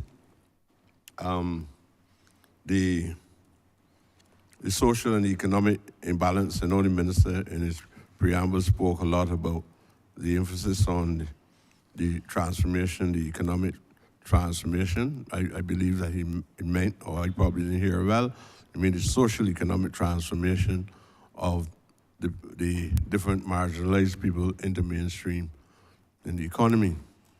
I am concerned, and I don't know if my colleague would fully support me, I'm concerned about the transformation of the so-called disabled community. I've been wrestling with the psychology of what is the right term for a considerable time. And every time I say disabled, I feel as though there's something that we need to discuss a little longer about disabled persons. I was once Minister responsible for social transformation, and the discussion on differently able, disabled, even in the NGO movement, the disabled community, that decision on if it should be called disabled, which I believe is also an obstacle in the psyche of people in terms of how they respond to this community, the disabled community. If we are building if we are building a civil environment, and these words must not be ignored, and I made this mention of this before. I was talking to my colleague here about the word imbecile and how long it stuck in the vocabulary of Barbadian people, especially inscripted on documents in the immigration department. And he gave me the insurance, I still will check if that word still exists. I still believe that the transformation or the reform system is too passive, that this disabled community has been hanging on the outside for a considerable time. Every now and then there's a cosmetic exercise by putting a person with these challenges in the Senate. Yet there are many ordinary working class people on the ground, because I represent that class. I've actually given myself that eternal assignment to represent that class. I don't know what the other social groups, because I'm not part of their socialization, but I know that these people, we have not brought them into mainstream, and some people live an entire lifetime and never was able to enjoy the happiness of the able-bodied type of persons in this society. I know I can't speak too long, sir, but I am just pondering on not the American system of affirmative action. I believe that we have a lot of obstacles or inhibitions in the legislations that we have.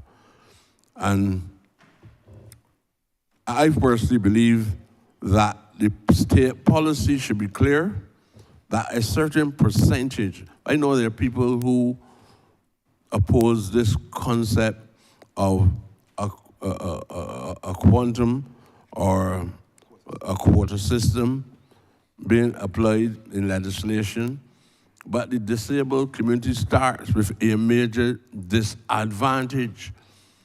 And sometimes they are extremely sharp academically but cannot get a job, sometimes because they have no hands. Sometimes the nature of the job don't even require a finger. We should have something in the system. I work in that ministry and we never employ a disabled person or a person that I thought was disabled by looking at them.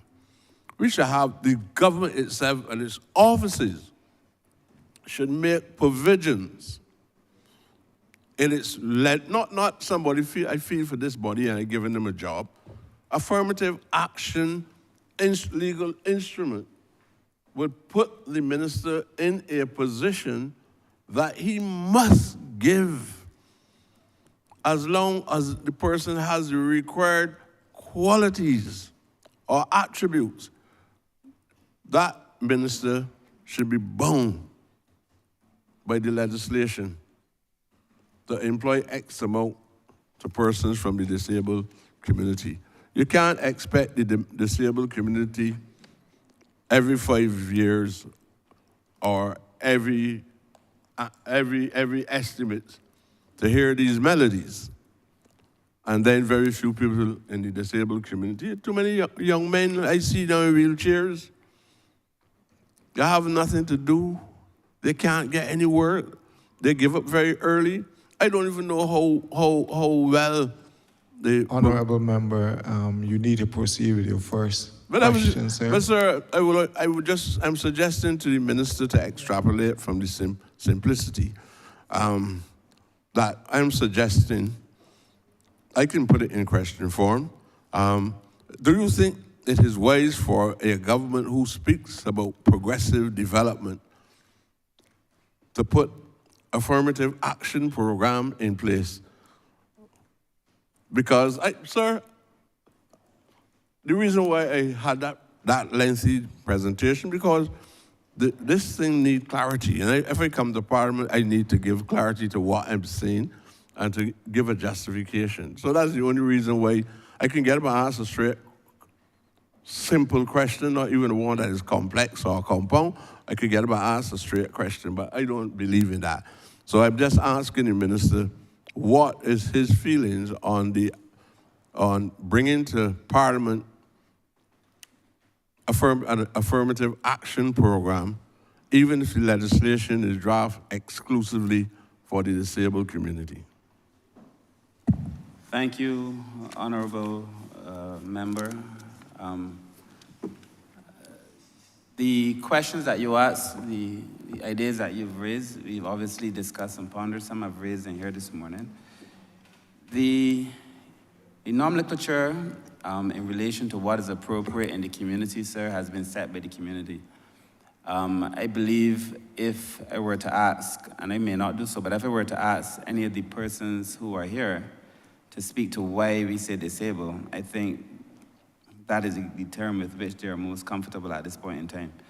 The language may change from time to time, but what is important is that the persons for whom the term is meant to describe, that they feel a sense of comfort with the term. And if they are comfortable with it, then so am I. The second is in relation to the number of persons that we have, that the ministry perhaps should employ persons with disabilities. We have already employed 5. And which is perhaps Honourable Member 5 more than you. But we've employed 5 to date, and there's no law. There's no law as it stands, but we have done it because I know, like, you know my heart, I also know your heart, so I know this is not a game for you. This is the reality. We've hired persons because it is our commitment so to do. PS would tell you that I always tell PS that our ministry cannot be the ministry responsible for persons with disabilities, and we don't hire persons with disabilities. I say all the time, and that when persons walk into our ministry, it has to reflect this. The other point is in relation to the policy and the legislation. You will be happy to hear, Honourable Member, that the legislation does speak to this. We had said previously that 10% of all housing should go to persons with disabilities. The Honourable Minister of Housing, the Honourable Minister of Housing would tell you that that has become the reality, and that the last set of housing developments that were built out, 10% went to persons with disabilities. The legislation that we proposed, the policy that came to Cabinet and was agreed upon, the draft legislation, speaks to giving 5% of all jobs in Barbados to persons with disabilities. Now, I feel that affirmative action is necessary sometimes to correct a wrong, so I'm not going to challenge it or question it, of course, because we brought it. But I also feel that the system has to be able to be fair and to produce persons with disabilities, but who have had the benefit of all that the rest of us have had. So that when I spoke this morning, I spoke of persons who, you know, if you have 5 CSCs, you get the job, but you can't get to school, so you can't get the CSCs because the transportation is off, or because your health needs additional attention, you don't have the resources for the health. It is a complicated, complex situation. We have to address it in all of its component parts. And until such time, I strongly support the 5%. It is a conversation we are going to continue to have with the private sector. And believe it or not, the private sector was actually very open to the idea of hiring persons with disabilities. They just wanted to know the framework within which they would have to do it. Some of them that were smaller obviously were concerned because you have to spend monies. In some cases, you have to change the computers. You may have to make the place more disabled friendly, as you should anyhow. And so that is the reality, but you, sir, were a former minister, so I know that you fully understand this and you care about this topic. I feel also that because the policy came from the 60-something meetings chaired by the Honourable Member for St. James North, supported by persons who were either from the community, disabled community, or relatives of persons in the community, having had 60-something meetings, that policy is shaped in truth. That policy is shaped and girded in truth so that it reflects the honest realities and opinions of the community. That policy was then used to shape the legislation. And for the first time, I believe by the middle of this year, this Parliament will be debating legislation that protects the rights of persons with disabilities, and a bill that was really drawn up by persons with disabilities. So I feel like in this particular matter, Honourable Member, that we are on solid footing. I do not think that this is anything, I can't remember the word you used, but it's sure not anecdotal. It is nothing hairy-fairy. This is for real. We've done the work. I believe it reflects the position that the disabled community would have us reflect. And as we did, when we sent the Child Protection Bill to Select Committee, if it comes to that, we are prepared to send this bill also to Select Committee to get further consideration of the bill, to get further input on the bill, and to have further persons speak to the bill. So I am comfortable that the bill that will be before the Parliament will be one that allows us to do the very things that you were asking us to do. Thank you, Minister. But in addition to that, we had developed a new paradigm some time ago where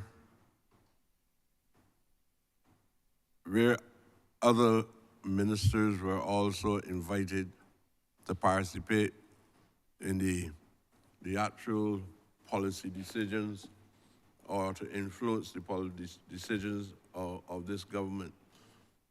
It was a wider concept of inclusion. I believe based on the manner in which the officers who were former ministers that would have been looking at issues related to those who are on the social and economic rims, I thought that the inputs were positive and it could be very helpful. Also at that meeting, we had the staff of this ministry. And I don't know the final report, but even without the written report, based on the interaction, I believe that is a form or a model that ought to be repeated on a regular basis. Since then, I've never heard about any meeting of its kind. The reason why I'm saying that, I just want to, surrogate, make a point, but I also witnessed other persons express themselves fairly extensively, but I'm not going to be deliberately going over the limited time that you're giving to me. I hear all kinds of strange things I hear about Humphrey, and you're similar to Humphrey in the 1960s, at a time when credit should be given to people like Martin Luther King and Stuart Lee Carmichael, only because of the Civil Rights Act. I don't know if the person intended to go so far, but I prefer to liken you with the work of men like Martin Luther King, who stood up for social justice. And that is why I feel very comfortable having a minister like you. And I know most of the members of the staff here, some of them probably came after I was placed in exile. But sir, I feel that that paradigm that I talk about is essential. It was the failure of the government of Tanzania under Julius Nyerere. Nyerere said that his government failed because the bureaucrats did not know what he intended to do. So interaction, dialogue among persons of like minds ought to be encouraged. I think that we are attempting to build, you speak a lot about the transformation of people and so on. I think that that is what we're doing. My only difference is that I believe the transformation should be radical and not one of a reformist nature. Reformism is reform, I call it reformism. This reform thing, it has a traditional tone. And I believe that there are things that we can do. There are things that we can identify that normally you might not even hear about them in Parliament. But if you have that kind of dialogue, it can be helpful so that the officers will feel an integral part of the final decisions and have a clear idea what your vision or what the government vision is for the transformation of people who are on the economic and social rims of the society itself. I don't have to specify them, whether to go to the welfare department or whether they're disabled people, but I think we can have a conversation of that kind.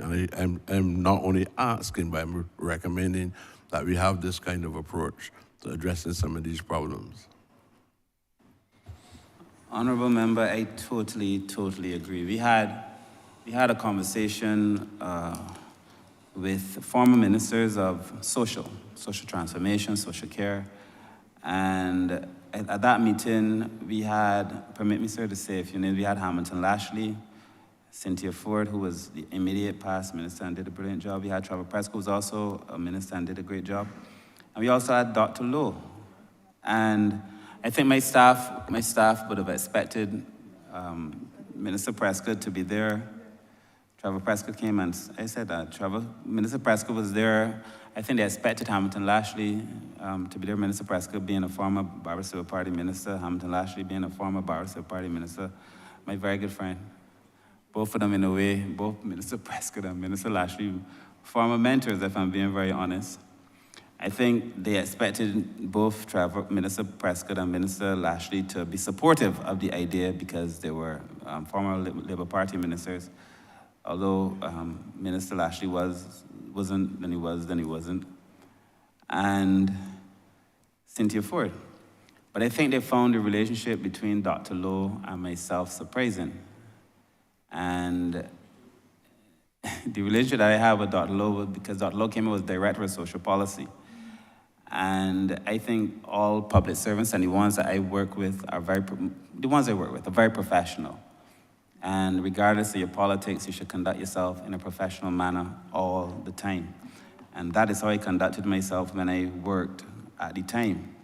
But I think the comment made by Dr. Lowe at the time was that he was prepared to work with the ministry to offer ideas going forward, because ministers responsible for the social, I think we all accept that this is bigger than politics. You know, you have to. You can't be responsible for people and think it is about politics. So we had all agreed that we would meet on time on occasion, and the truth is we haven't had a follow-up meeting. I think the time has come, PS, for another one, because it is ripe now. We have child protection bill, elderly policy, elderly draft bill. We have also finished the disability bill, the disability draft legislation. We're working on the gender policy, which should be before the cabinet by April as well.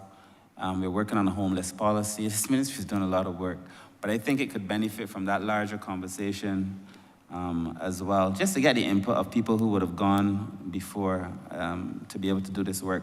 And I think it's important too because we live in an age where you're here today and then you're gone today too. So I find myself these days not going to many funerals.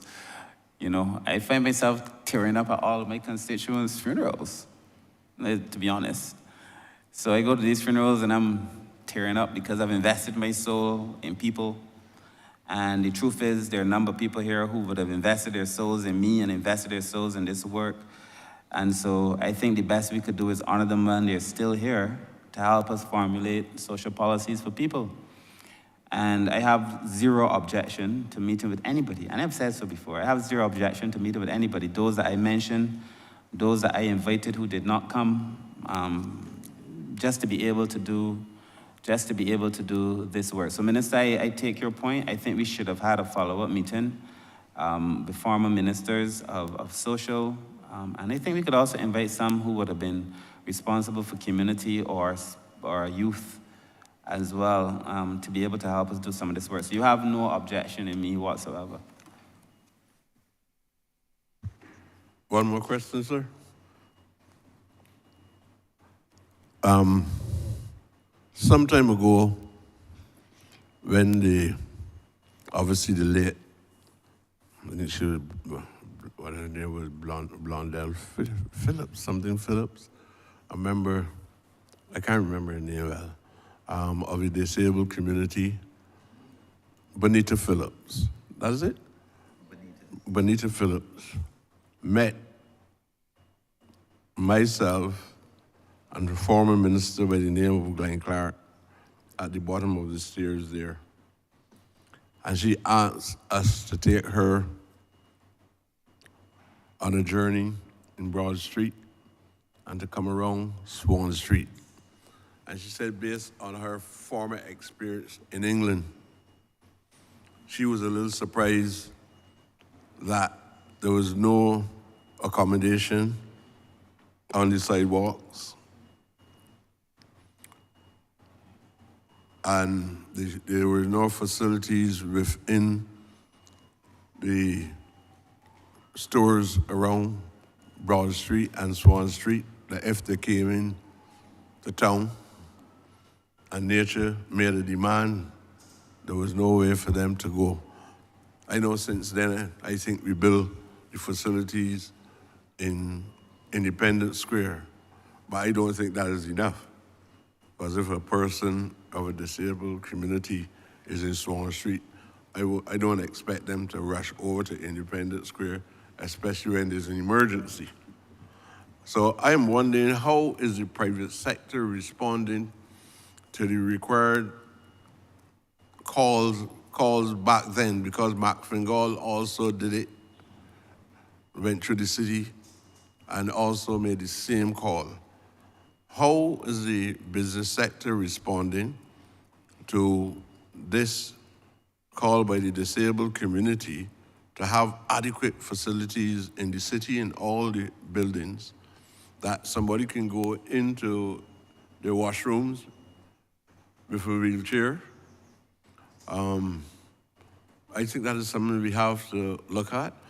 I know that there was some concerns with even the specifications in relation to how the ramps were constructed. Are we monitoring situations of that kind?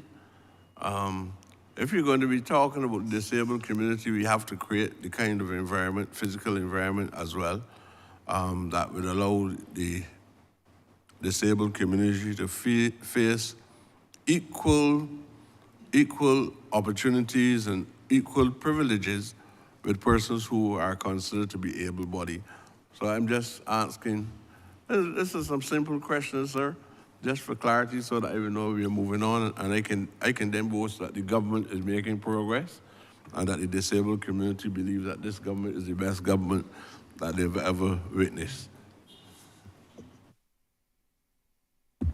Thank you, Honourable Member. There were many meetings held, including the private sector, in relation to some of the changes that we are going to have to make proper accommodation. I am sure if, I wouldn't ask her to come again, but if the deputy chair had spoken to it, there would have been meetings with a number of persons in relation to building out Barbados. I think the other thing is the building codes, the new building codes that we were discussing, have to make it mandatory.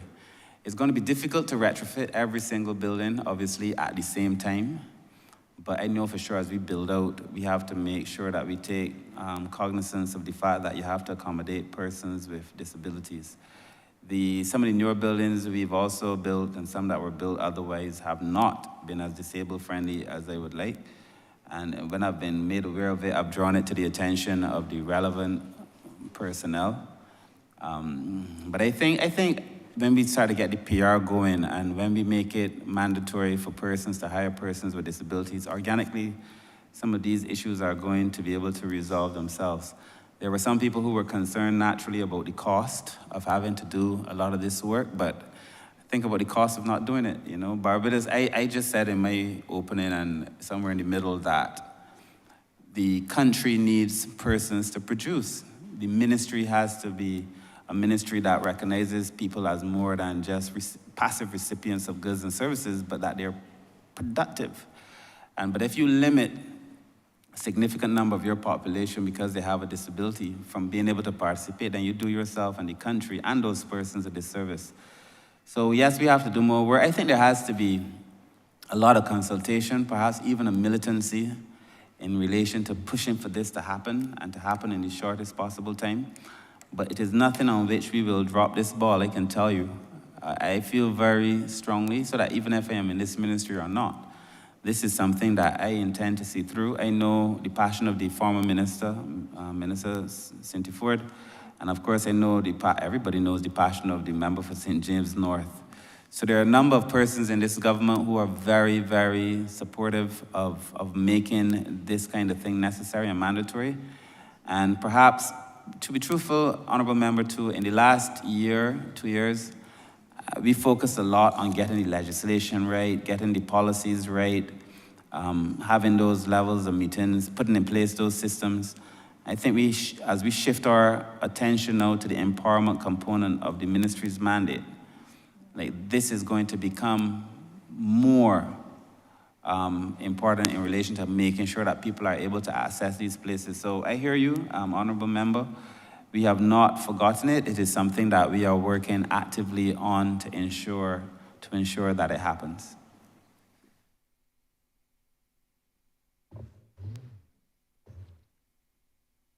Thank you. Well, thank you very much as well, Mr. Chair. Thank you, Honourable Member. And thank the Honourable Minister for answering with great clarity. Honourable Member for Christchurch East. Mr. Chairman, thank you very much for recognizing me. Honourable Member for St. Michael's South, I want to commend you and your team not only for the presentation that you've done in here today, that seemed to have been wholeheartedly accepted by no less a person than the Honourable Leader of Opposition himself, but also in relation to the service that you do provide for the people of Barbados. Now, Honourable Member, I guess it's a catch-22 for you, because a lot of people don't know what services the Welfare Department covers and what it does not cover, what is available and what is not available. I guess the issue for you is you don't necessarily want to overly publicize things and then be deluged by requests, but equally, it is still necessary for persons who are actually genuinely in need to know what they can or cannot approach the Welfare Department for. So I'm just wondering, with all of the facilities that you do offer, what is the plan for advising the public of Barbados what they can approach the Welfare Department for? That's question number one. I'm just going to give you all of them. Number two, I need a little bit of lead into this one. When we went about the deconstruct and reconstruct of the Immigration Department, one of the things that was deliberately done, there were lots of complaints about persons being unfriendly or unmannerly in the front office, or you didn't feel that you're being helped. Now, we took a decision that everybody who was front-facing, everybody who had to deal with the general public had to have a pleasant disposition, right? If you were not a naturally pleasant person, and that's something that you could not help, then we put you somewhere else. But ye who had to deal with the public had to be someone that the public could feel comfortable with. Now, Minister, I have on many occasions, contacted you directly for assistance for persons who are in need, and I must say that every time you have tried to help. Sir, if I can have latitude to call 2 more names, because I'm calling them in a positive light. I have called Ms. Bob a number of times. She's probably sorry I ever got a hold of her phone number. But I have called her directly for assistance, and she has rendered the assistance, and this is in particular on weekends. I have called a Mr. Wayne Nurse. I don't even know who he is, where he's in charge of. I called Mr. Nurse because at one point in time he helped me, and I reach out to him and he would direct me to somebody, or he would take it over and somebody would contact or render the assistance. But that should not be the case, Minister, right? It should not be that I have to go up a chain or pick individual people. It should be that those who have responsibilities for certain areas or those who have responsibilities for certain aspects of welfare are accessible and willing to render the assistance required in a timely fashion. When somebody reaches out for welfare, it's because that person has hit a low that they can't help themselves out of. They require the assistance of the state to get past a hump, to save themselves, to save the family, to save the house, to save the dignity. It is not a call made lightly. I do believe that persons who are welfare officers, who are contact or point persons, should be available 24/7, 7 days a week, 52 weeks in a year. And if it is not that particular person, because sometimes you have to roster people out, there must be a point of contact on weekends. In a lot of instances, you cannot reach a person to assist somebody on a weekend. People get put out on weekends too. People need help on weekends too.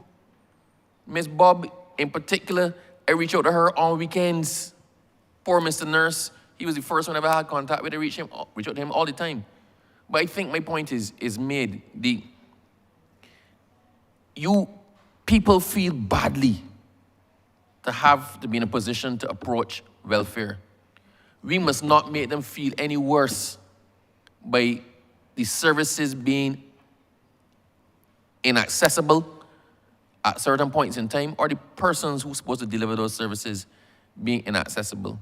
So I would like to know what is being done, sir, to address this problem. I can't be the only person who has the problem, right? I know for certain others have the problem. So I want to know what is being done to make it a 24/7, 52 operation. And I would also like to know what are y'all going to do to let the public know what to expect, what is covered, what is not covered, what circumstances you will accommodate, what circumstances you will not accommodate. It may take some pressure off of you with people making requests or contacts you for things that you can't do. Thank you, Honourable Member, for the question. I think I will let the Deputy Chief Welfare Officer address the services that are offered. But I should say that the Bureau of Social Policy has also worked on a directory of social services, which outlines the programs that the ministry has available. I'm sure many people don't even know the programs that are available in this ministry and other social ministries, and that we're going to launch that. We were discussing launching it around the launch of another meeting now around this meeting. We're going to launch that very soon to make the public aware of some of the programs that are available in this ministry. I will come back on if I will speak now, and then I will allow the director to speak on the second question, but Deputy Chief, I want you to address the programs offered by welfare. Honourable Member, there was, as a student of policy, there was a time welfare meant well, faring well. It's very simple. It meant that you were faring well. There was welfare and there was ill fare. You were faring ill. Welfare in its original definition is a good word, you know. It meant a system of support. People were faring well. I think the bureaucratic nature of welfare, delivery of social services over the years have made, not only in Barbados, all over. And when people have had this kind of institutional approach to delivery of welfare services that has really not, in some cases, delivered this idea that, in social democratic states, that the state must be responsible for the delivery of many things. And the name alone now, welfare, across the developing world, not only in Barbados, puts a sense of trepidation in people. But I think the Welfare Department in Barbados in the last few years certainly has done a lot of work in relation to customer relations, in relation to how they treat people. The staff has been under a lot of pressure. We've had cases where one welfare officer had sometimes 300-400 clients. The pressure was real. And I commend the staff for the work that they would have done in these difficult circumstances. The PS has spoken about the things we've put in place to offer some support, because I recognize, obviously, that I have two clients. I have my constituents and the public of Barbados on the one hand, but I also have staff on the other hand, and I care very deeply about my staff too. So that is why we have to put in place systems to be able to support them. But they know, because I say it all the time, that my mother once had the misfortune of having to engage a social worker from housing. And the way she was treated was not nice. And I think the reason she was treated that way is because when the officer visited our house, my house was clean. The Deputy Prime Minister would tell you, she knows my mother well, very clean all the time. We had, when she worked, she'd acquired a VCR and a stereo set, and when the person came, these were the things that concerned the officer. How could you be asking for help when you got all these things? Now, that was many years ago, but I understand how these things could serve to cripple. My mother would never go back. And many other persons in those circumstances would never go back. I've made it my business to make sure that that does not become the reality of the welfare department. They know, everybody around me here knows very well. There's not a person beside me or behind me who don't know very well.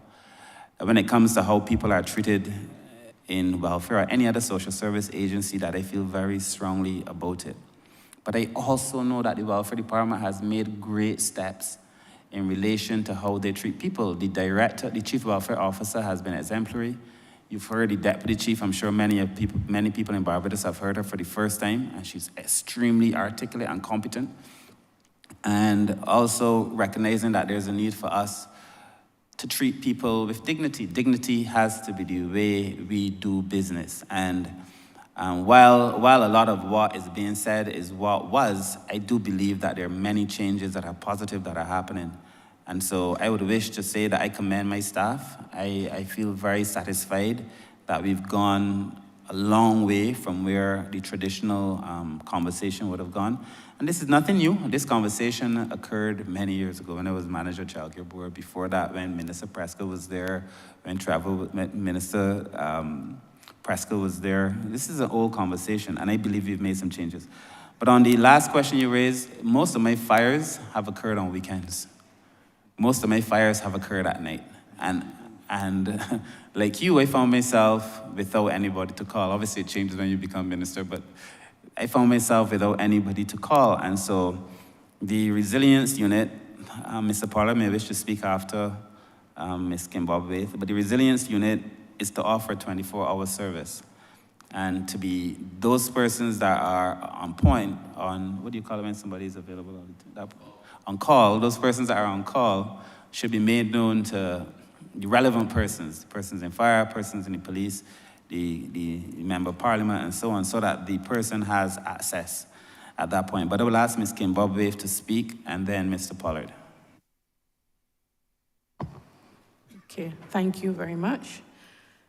The Welfare Department, in providing its services to all persons within Barbados, our mission is the resolution of individual and family problems, enhancement of personal and social development, alleviation of poverty, and the empowerment and rehabilitation of disabled, disadvantaged, and those affected by crises and natural disasters. Therefore, in order for us to achieve this mission, we have two set programs. This will be the National Assistance Program. Under the National Assistance Program, we offer services regarding the payment of electricity bills, water bills, provision of bottled gas, clothing, dentures, food vouchers, furniture, hearing aids, private rent payment, Pampers, and spectacles. We also offer educational assistance for the children who are returning to school during the summer vacation as it relates to that request. We as well provide another program called the Family Services Program, and under this program, we provide court reports, which aids the courts in their deliberations regarding the cases that are presented to them. They will then make requests of us in order to guide them in that deliberation. We offer counseling to a level where we have determined that there is a need for further counseling. We have engaged psychologists, and we refer the required clients to the psychologists who will continue any form of counseling that is needed in depth and provide any reports that will be required in terms of those services that has been offered. Have I answered your question, sir? You have, but my point with this one is that this is something that we need to get out there. So by now I figured out what it is that you do or do not offer, but I think the public, and I'm prepared to work with your ministry to publicize it. It is important that the public of Barbados actually knows the do's and don'ts and what is or is not available. And just as a final question, because that was two, but this one is actually very short. In keeping with the same thing, for your resilience unit, it is important as well.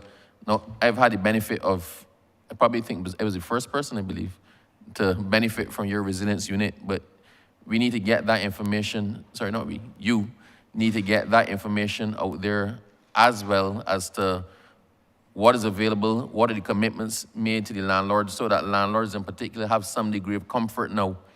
Because landlords, as you well know, did not want to rent to welfare, right? So we just need to get that messaging as to what arrangements are being made with landlord to give some comfort, and you might find it's a lot easier to place people in a situation of distress than it was before. So I'll finish, Mr. Chair, as I started. I want to commend you for your presentation. I want to commend the majority of your staff for a job well done, and your department for their service to the people of Barbados. Thank you. Thank you, Honourable Member. I take it you say the majority because only the majority spoke, but really you mean all who spoke. I may ask Honourable Mr. Mr. Yes, that's right. I call him Honourable Mr. Pollard to just speak to the resilience unit very quickly, Chair. Yeah, thanks, Minister. With respect to the issue of the 24-hour service, the Resilience and Reintegration Unit, we recognize, as you have said, and as we all notice, we have fires usually at certain on quote-unquote ungodly hours. Yes, thanks. Yeah, inconvenient hours. Mostly at night and on weekends. So we met with the Barbados Fire Service, I think that was 2 weeks ago, and we are discussing placing care packages at their service stations so that as soon as a fire, as soon as they're notified about a fire, they will just grab the care package and go and deliver it to persons who are in need at the fire. We are going to meet with other stakeholders as well. I don't want to disclose their names here because we haven't notified them as yet, but we are going to meet with them so that we can have a more holistic approach to the 24-hour service. Part of the Resilience and Reintegration Unit will have 2 field investigators, and a major part of their task would be to service the 24-hour emergency situation so that we would have someone always on call to service those emergencies that are in inconvenient hours. Basically, that's a major part of what will happen in the Resilience and Reintegration Unit. And yes, you are right, Minister. We need to publicize it more and also liaise more with the landlords. And earlier today we had mentioned the Honourable Member for, I can't remember where, Senior Minister had mentioned that about the ad. And we are going to move expeditiously to ensure that the ad is even more robust. So we are also going to be looking at testimonial ads so that landlords we deal with can let the public know that there is beneficial to work with us. And we believe that will bring us more clients. Thanks. Mr. Chairman, I beg to move that you do now report progress to His Honor the Speaker and beg leave to sit again. The question is that I do now report progress to His Honor the Speaker and beg for leave to sit again. All honorable members in favor, say aye. Honorable members against, say no. Methinks the ayes have it.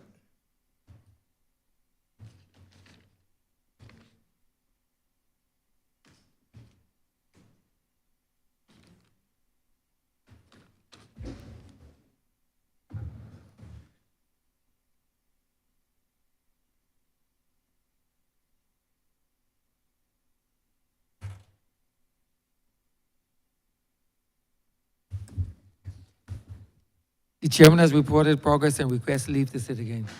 Honourable Leader, Government Business. Thank you, Mr. Speaker. I beg to move the suspension of the House until 5:15. The question is that this honourable chairman be suspended until 5:15 p.m. All those honourable members in favour, please say aye. Those against, please say no. Me think the ayes have it. This honourable chairman stands suspended until 5:15 p.m.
This sitting is resumed. We revert to Standing Finance Committee.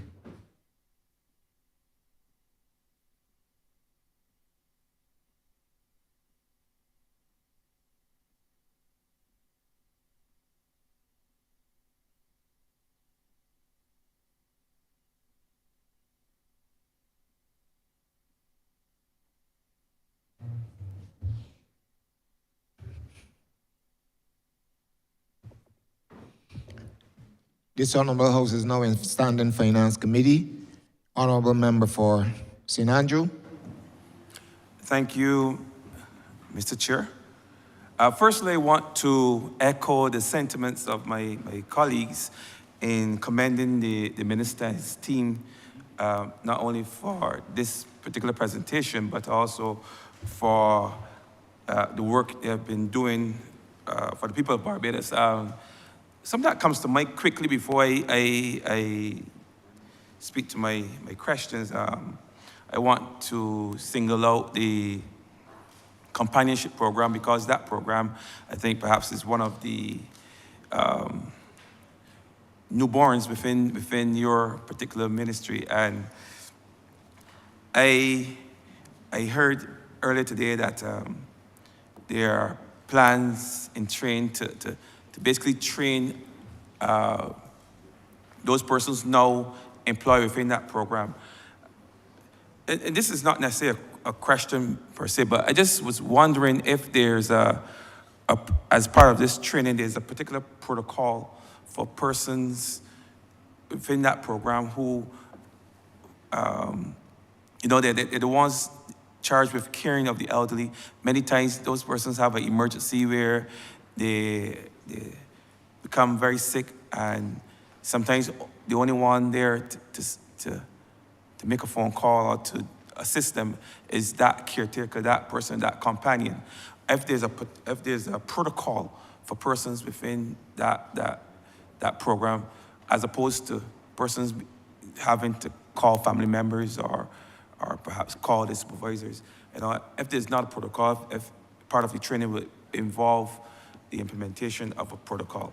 Now, that's just a side. I just wanted to share that before I get into my questions. You can answer it after I've asked my questions, but it's just something that concerned me about the program, seeing as I have seen in my own community a number of persons now who have been part of the program, and those persons have subsequently died. Some of them died at home. So I was just curious as to if there's a protocol for when persons stay ill, what are your staff, what they're supposed to do. But you can answer that after I've asked my questions, which are unrelated to that particular concern. My first question has to do with the question of gender equality.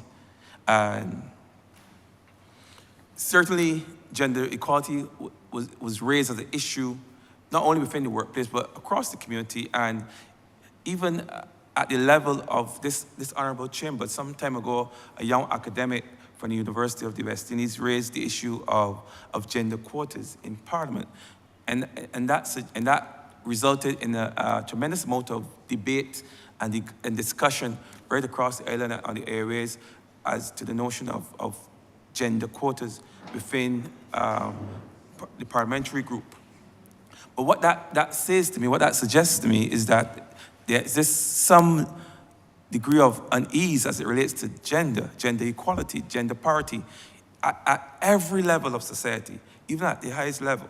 There exists some unease amongst persons. So my question has to do, because I know that you're tasked with promoting gender equality and the empowerment of women and girls in our society. What are some of the initiatives, some of the measures, even some of the collaborations that you can speak to that help to promote gender equality, gender balance, gender justice within the country? Thank you, Honourable Member. The acting head of our Gender Bureau. Thank you, Minister. Thank you for your question, Honourable Member. In terms of gender equality, William Warner, Director, Bureau of Gender Affairs, sorry. Yeah, in terms of your question about gender equality, the ministry through the Bureau of Gender Affairs is the department charged with ensuring that we get gender equality, that we have a gender equality. In terms of how do we do that, we are looking to, first of all, through policy. And as the Honourable Minister had said earlier, we are going to be actually working on a draft gender policy. This is being done in conjunction with UN Women and the Institute for Gender Development Studies. And we're hoping to have this gender policy by the April, which will be bringing to Cabinet for approval. In terms of some of the other, you talked about working with other persons to achieve gender equality, and the Bureau does a lot of work with the NGO community. Actually, we have a number of NGOs who actually do some of the work which the Bureau, because of the lack of the technical staff, technical capacity to do all that work, we engage the NGOs to do some of the work. As a matter of fact, in this next financial year, we have actually increased our subventions to these groups by more than 300%. And the aim is that these groups are going to do a lot of the work, but the focus of the work this time is going to be in community-based projects, right? In terms of empowerment, in terms of economics, right? We are going to roll out early next financial year a program called Empowerment Through Skills Development, where we're going to offer a beauty therapy course for 8 weeks. And this is going to be a course that is going to train 20 women in basic pedicure, basic manicure, basic eyelash extension. It's going to run for at least 8 weeks.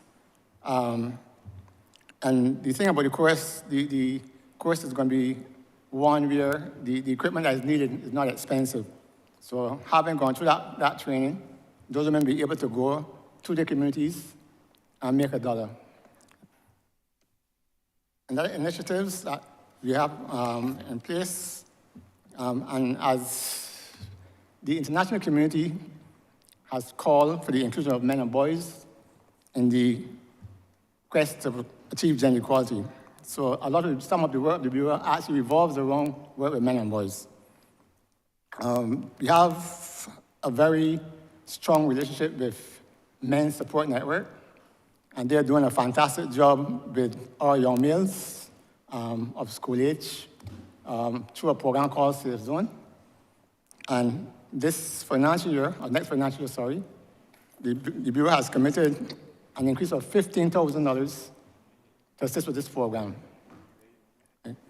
In terms of, we also work in terms of gender-based violence is a very critical issue when we're talking about gender equality. And the Bureau has a number of initiatives in place that we employ to challenge this gender-based violence. And one of our key projects is something called the Partnership for Peace program. It's a program that speaks to educating perpetrators of gender-based violence that violence is not needed. Right? There's always a better solution than gender-based violence. That program started in 2012. It is a UN women-led initiative, and today we have had about 132 persons in that program. Actually, we launched our first cohort in November last year, and it just finished last month, and we had 12 men in that program. And we actually have men who are waiting to go into the next program that we're going to have starting in the new financial year. International Men's Day is a day that we celebrate, and since 2016, Barbados has been celebrating International Men's Day. Again, International Men's Day speaks to celebration of men and boys. So we recognize that men and boys, we have to treat the men and boys.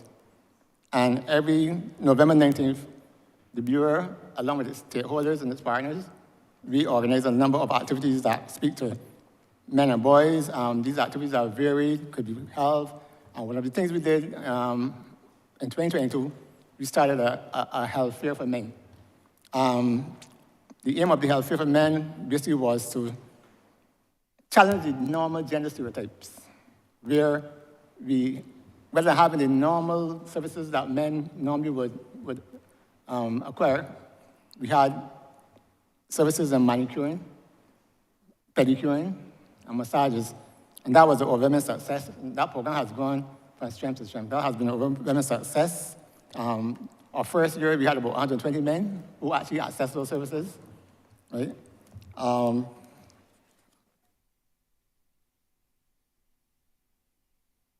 Okay, in terms of the women, we're actually going to roll out some more, as I said before, community-based programs, and that is one of the trusts of the Bureau this year, next financial, sorry. We're going to go, we have actually had discussions with our partners, and we have impressed upon them that community-based projects for women, training for women and leadership, those are the issues, and that is the focus that we'll be having come new financial year.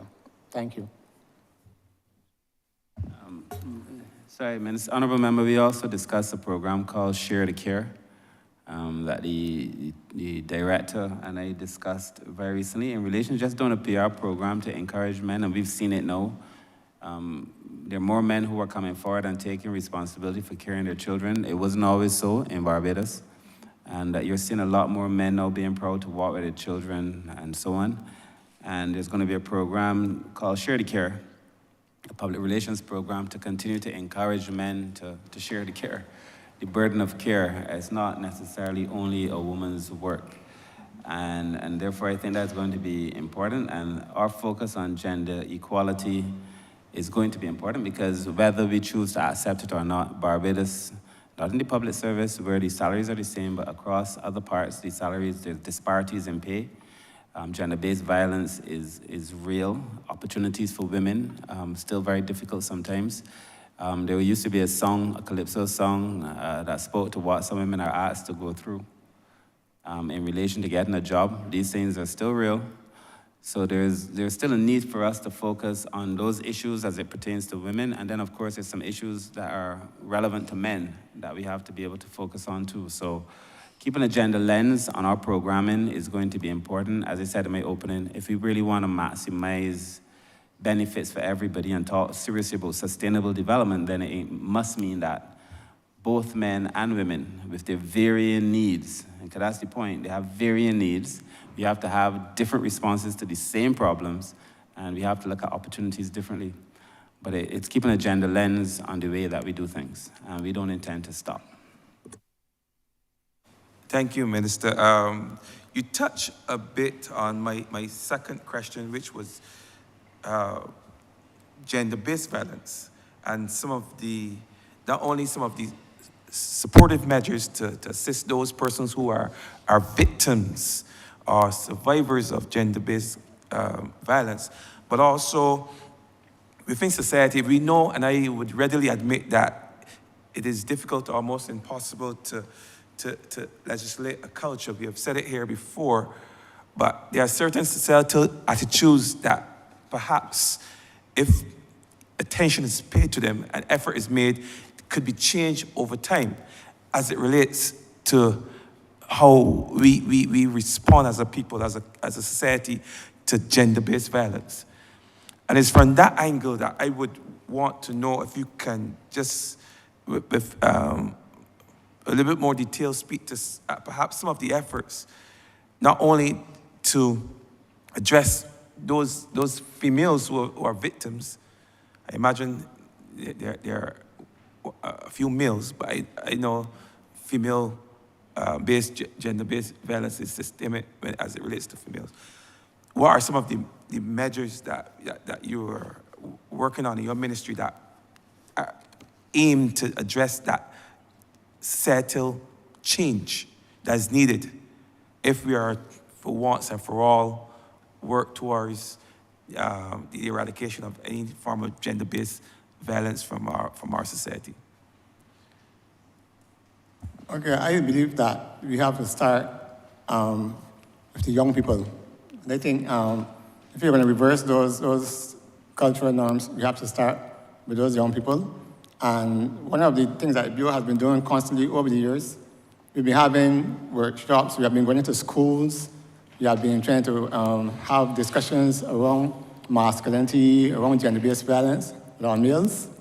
And recently, we had a brand new initiative that we just launched called the Bench Project. And that, again, is targeting our young population, where we have donated a set of benches to a number of schools. And these benches are not just for recreational purposes.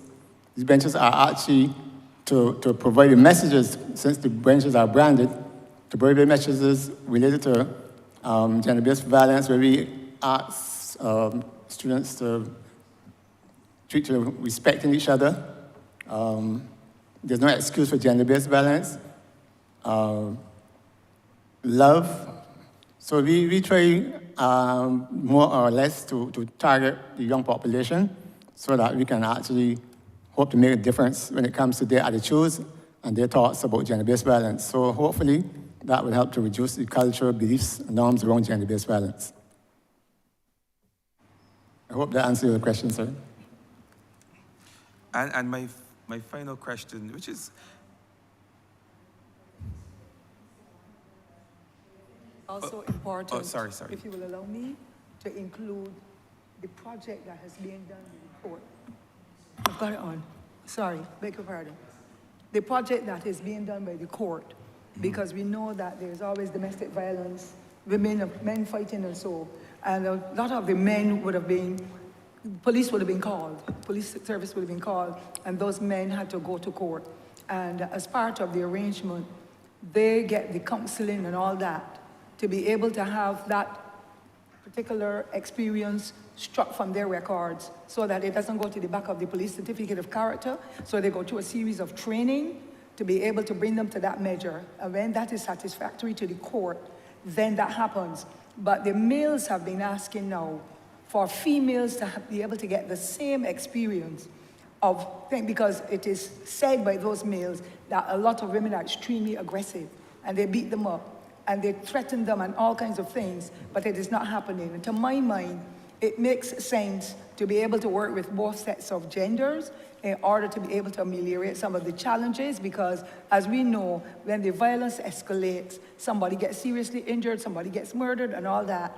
And I think that that is a great project that the gender department started to work on, and perhaps they should continue, because the recommendation, I understand, came through from the management of the courts and not just those males who were arrested and not charged as a result, but arrested and had to go through the program. To my mind, it calls for a lot of communication, having compassion towards the exercise, because when we are angry, we say and do things, both male and females. But if we can minimize the kind of violence that's taking place in homes and communities, particularly where children and others are witnessing it, to my mind, that is a project that should continue through the gender department with the court to be able to ameliorate some of the challenges that we're experiencing in our society today. Violence seems to be something that everybody wants to use to be able to get away for whatever the real life experience is, but at the end of the day, it destroys families, it causes a lot of injuries, it causes so much pressure on the Queen Elizabeth Hospital, it destroys people's characters, especially when they want to get a certificate of character done. So to my mind, that is an excellent piece of work that was going on with the gender department and the magistrates court, and it should be repeated as far as possible. And if the women are aggressive and they're the ones beating the men and the men don't want to say because they're embarrassed, because that's not a cultural thing for us. Our men will share their legs, but the women can't respond. But nowadays, the aggression is coming from the other way, and therefore I think it is important that that too be mentioned so that we get a better understanding as to what we have to do in the kind of counseling and so that has to take place to change the whole culture around. Thank you, sir. Okay, my final question. Sadly, there's a close correlation between gender-based violence and poverty. Oftentimes, many women and girls find themselves victims of violence because they are living in impoverished situations. So in this regard, I would wish that you share with us some of the findings. I know you have done a poverty study, and I would want you to share with us some of the findings of that study and perhaps speak to the importance and relevance of that study at this time. Thank you, Honourable Member. I will ask the head of our social policy unit to speak to the coming poverty assessment in relation to the components and why we need the kind of information that I believe the poverty study will give us.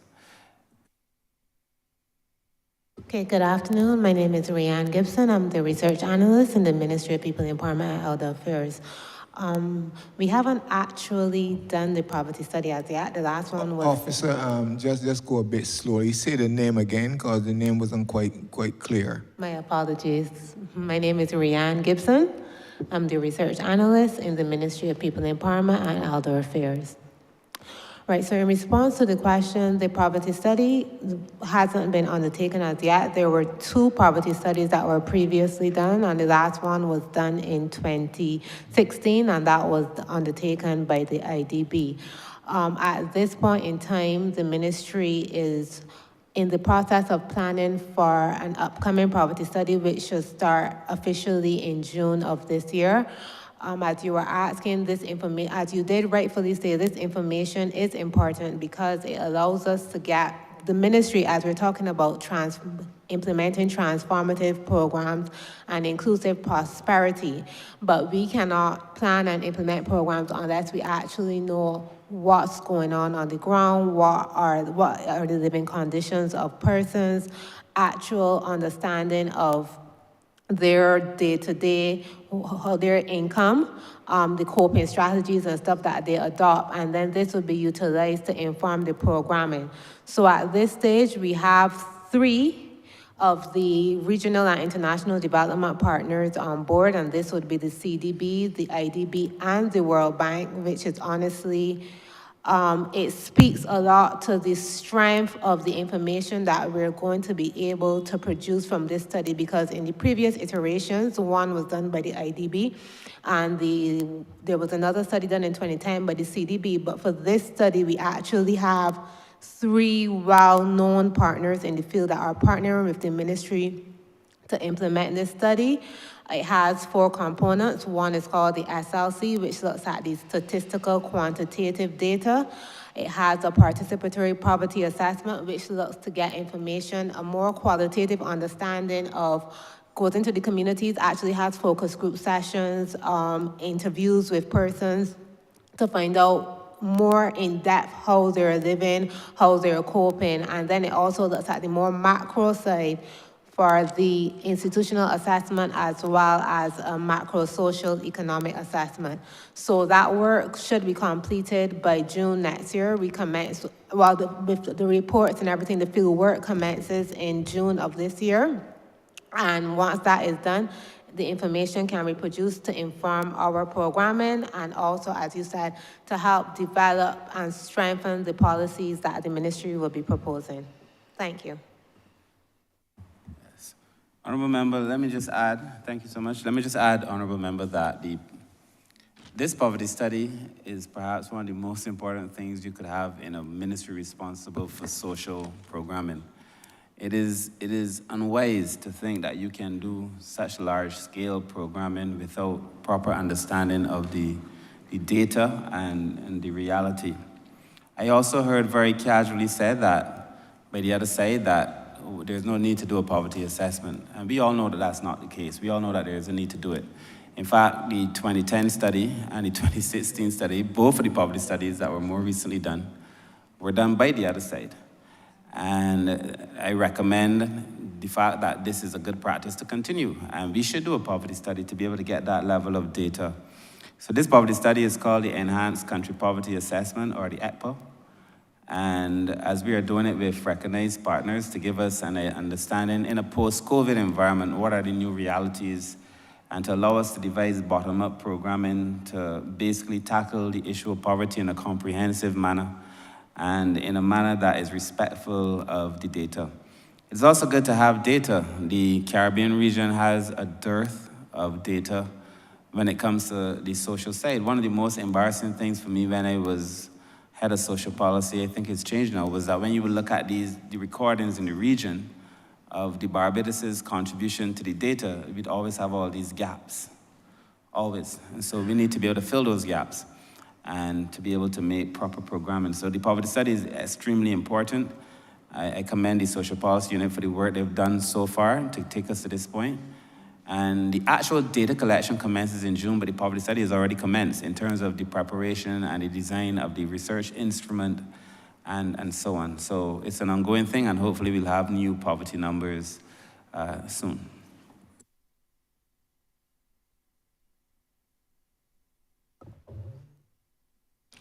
Honourable member for Christchurch. Sorry, St. Michael Southeast.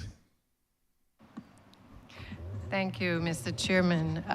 First of all, at the outset, let me just say that, since we won the election in 2018 and we changed this format in 2019 to allow for public officers to present in the well along with the minister to allow us to examine more closely the estimates, I think it has been a good thing for the country. It has allowed us to not just look at numbers, but I think to be able to closely examine individual programs and to get a better understanding as to what ministries are really doing. And I want to applaud the efforts of the public officers in certainly preparing each of us, and certainly the Honourable Minister, in getting us to this point where we can actually have you in this place to be able to ask you freely the questions that we have been posing thus far. The whole philosophy behind these estimates, and in particular in relation to this Ministry of People's Empowerment, comes from a fundamental foundation of ensuring that no person is left behind, whether as we speak to it in education or whether we speak to it in terms of our most vulnerable people in society. And it is for that reason that while we seek to get growth at the macroeconomic level, there is an important factor that we must never stray too far from, and that is that we must protect those who are most vulnerable in our society. I think these estimates so far in relation to this ministry reflect some of the concerns that all of us have in relation to Barbados not being so, and certainly the government not being so focused only on the economy, but also looking at Barbados as a society. Because if we do not address some of the societal issues, some of the social welfare issues, and we only focus on the economy, we're going to obviously have major challenges across the society as represented in terms of issues of crime and persons not being able to access social services. But all that said, I think, Minister, one of the concerns that I have is in relation to change management, because while a number of the programs for the upcoming financial year speaks to very ideal objectives in terms of the direction that we want to go, the day-to-day experiences, obviously, of persons using the system, they express concerns, and I think you've spoken to some of it earlier, in terms of how they see the interfacing with, in particular, the welfare department. And the truth is, the ministry is way more than welfare, but most of the people who interface with us at the constituency level obviously have concerns in relation to that interface. So my question really, it relates to the change management. The change management, not only when there is an amalgamation of the social services, but also the change management that is taking place at this present moment, because before the end of the financial year, there are persons who have to utilize the services of the department.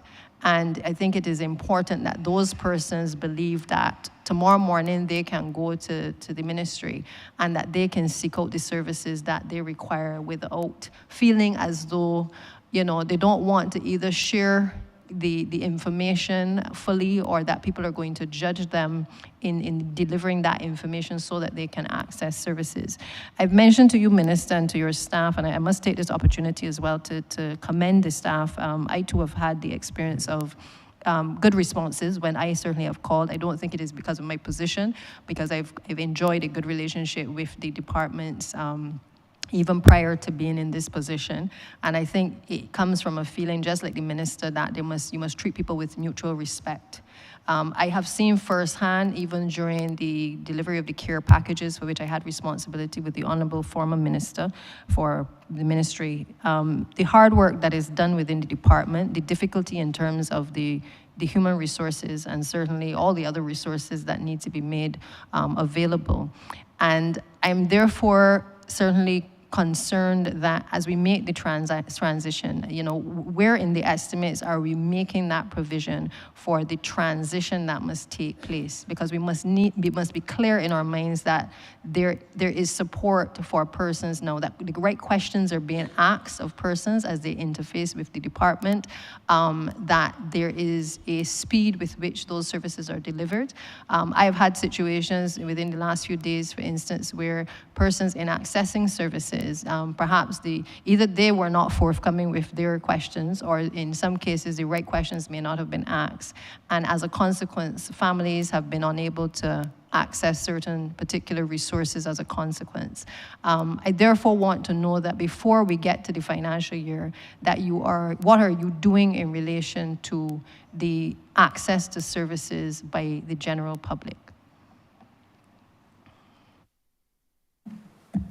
Thank you, Honourable Deputy Prime Minister. The question is a good one. The Welfare Department has had no small share of the limelight over the last few years, oftentimes not in a good way. I think a lot of the press it has received lately has been of a much better kind because of the changes that have occurred there. I do know, however, that sometimes even with the best intentions, as we discovered, even with the best intentions, sometimes things still go wrong.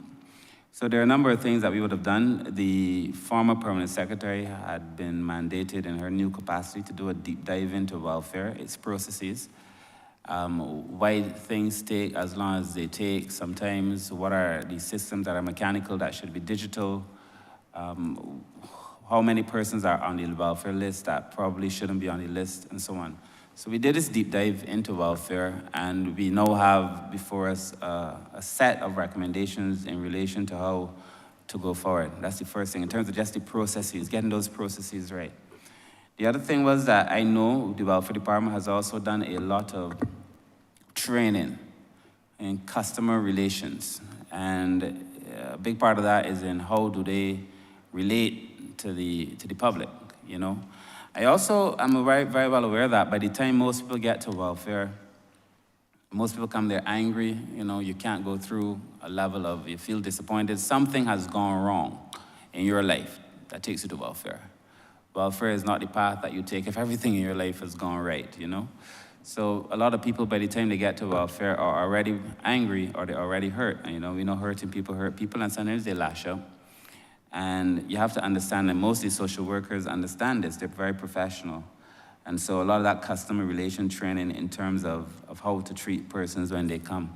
We've also brought on the services of a change management expert to help us, because we know that, if I bring together 4 departments with 4 sets of problems into one big department, all I have is one big problem. And so we've been trying to address a number of those problems. We've been having meetings. I promise the staff, and we must get back to it, I promise the staff that I will come and hear, and we've started, but I will come and hear out their problems as long as it takes to be able to help address the problems at welfare, disabilities, childcare, and NAB, so that when we amalgamate, we present the public with a department that has been as sanitized as possible. And I think also when we go digital, this will save some of these challenges. And I don't mean to keep making this point, but I also know that welfare officers have been through a lot. Some people dealing with 400 clients at the same time is not easy. And so we recognize that. And the level of support has been put in place for these persons. That is why we have the fund day.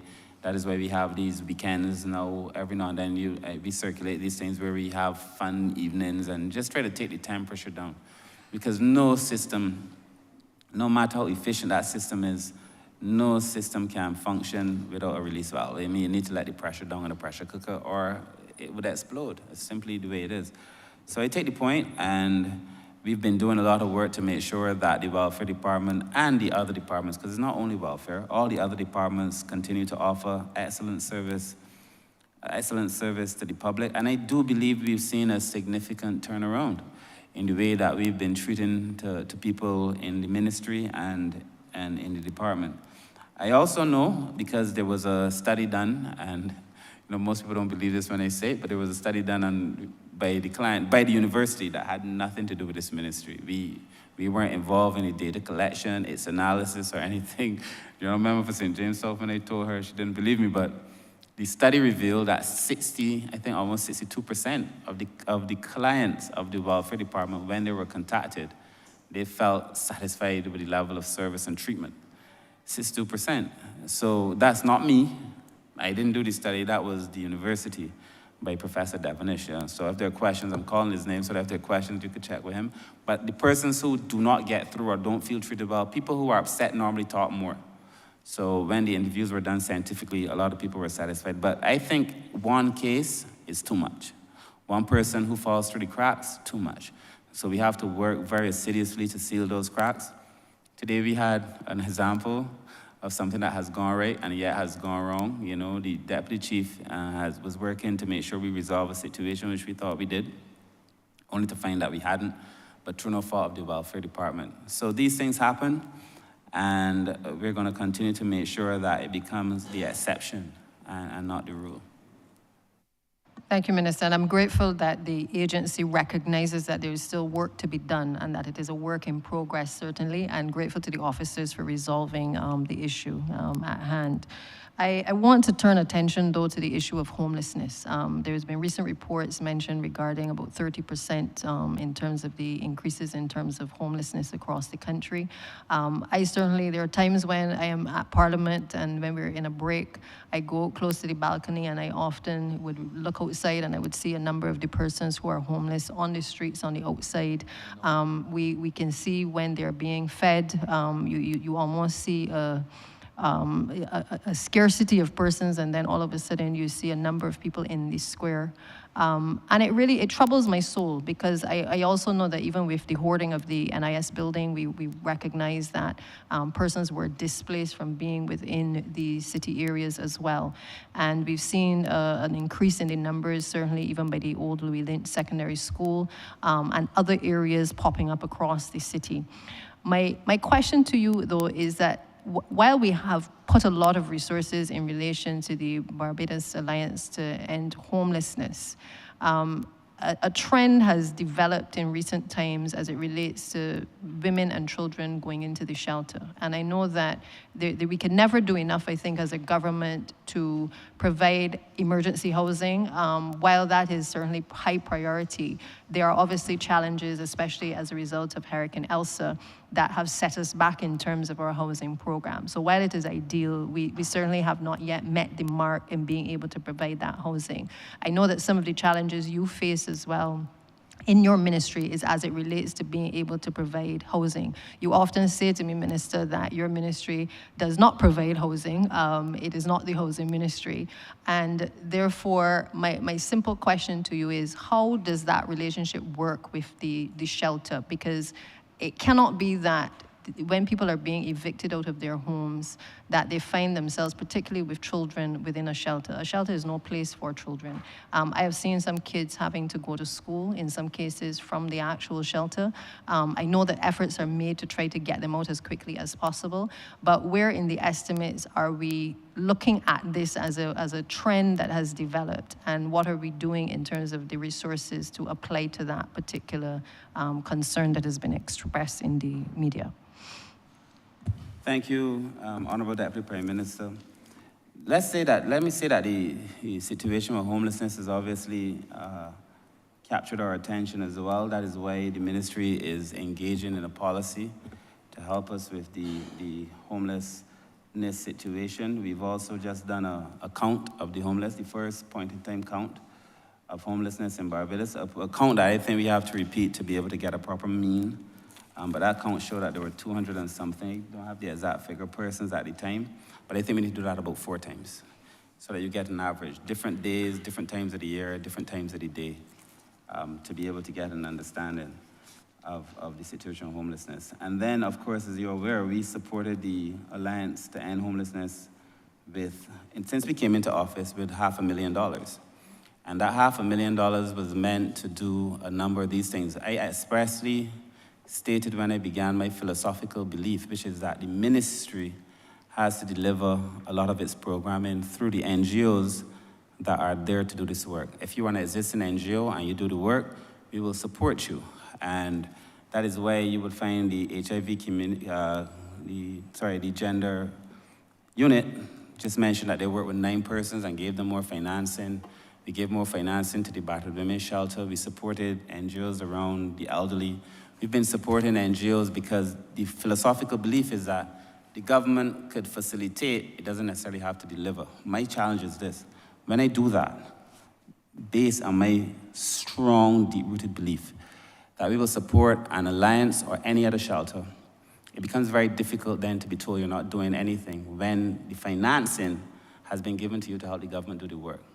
And I feel like that is my honest assessment of it.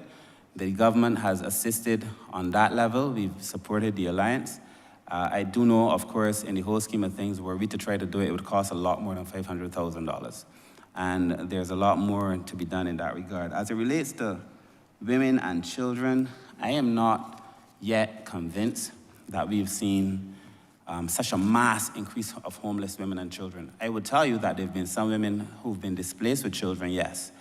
But there have been a response from the ministry that is enviable. Most of the cases that we are made aware of where children are involved and women, through even before the resilience units was established, we have placed a number of families. We don't beat our chest in the press, but a number of families, women and children, have been placed. I do not believe what we need as a solution is a facility for women and children who have been evicted. I think in circumstances like that, we need to find housing and offer the support, because institutionalization is not necessarily the best response. And nobody wants to create an institution for women and children. Of course, there are cases where you have battered women, and for their own safety, you have to put them in a place where they are safe.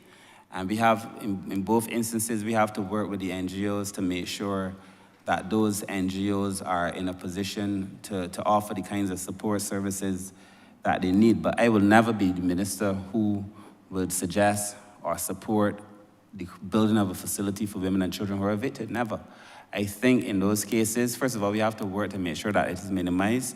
But in those cases, as has been our report so far, where we found women and children, we have tried to put them into housing. I've even told Mr. Safri that on those instances where there are women and children, just let us know, because we will work assiduously to make sure they're placed. Within the new resilience unit, I am sure a person with children will be brought in. The other thing is, there are also some instances where a person might show up with children, but when the social worker intervenes, those children might need to be brought into care for their own sake, separated from their parents for their own sake. Such is the nature of abuse.